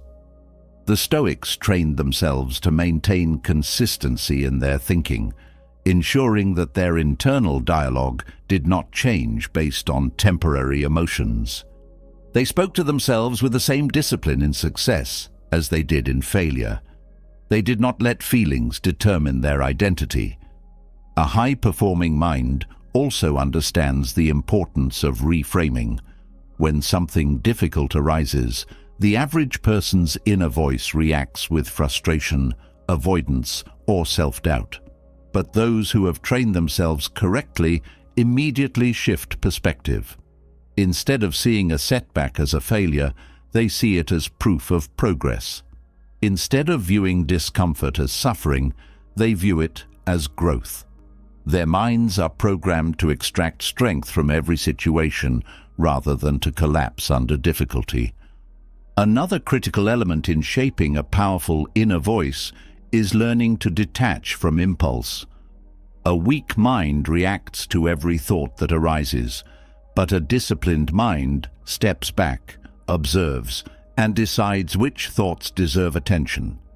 The Stoics trained themselves to be indifferent to fleeting emotions, knowing that not every feeling was worth engaging with.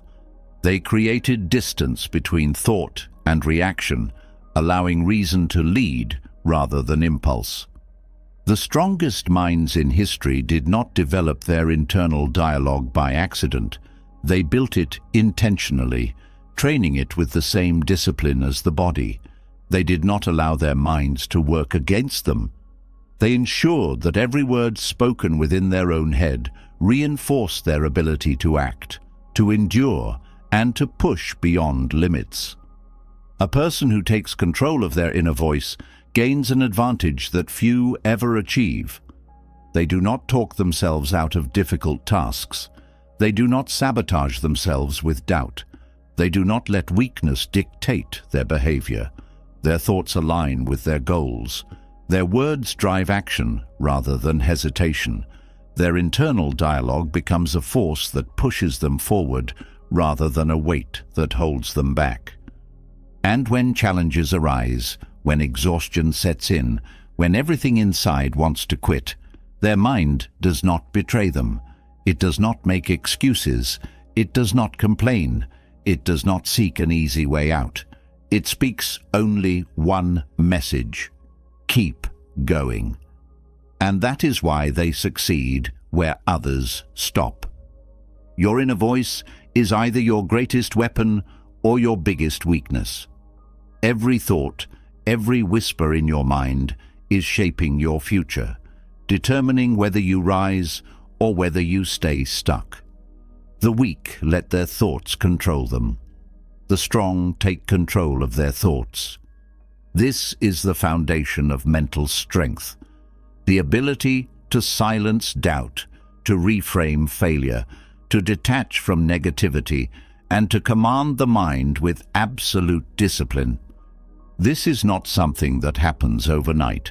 It is trained, refined, and sharpened every single day. It is built through detachment from destructive emotions, through the power of visualization, through the discipline of physical movement, and through the intentional shaping of your internal dialogue. It is reinforced by rejecting external distractions, filtering out noise, and ensuring that no thought enters your mind without being tested for its value. The Stoics understood that control over the mind meant control over life. They did not wait for peace. They created it. They did not wait for motivation. They forged it.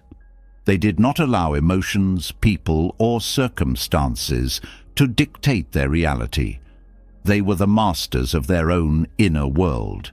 And that is what separates those who thrive from those who suffer. The ability to stand firm in a world full of distractions, self-doubt, and negativity. The ability to command the mind instead of being enslaved by it. You have everything you need to start. The choice is now yours. Let your inner voice work for you, not against you. Build it with intention, train it with discipline, and never let it be the reason you hold yourself back. Now, let's hear from you. What is one change you're making today to take control of your inner dialogue? Drop a comment below and let's talk about it. And if you found value in this, subscribe to the channel. Your mind is your greatest asset. Train it like it matters, because it does.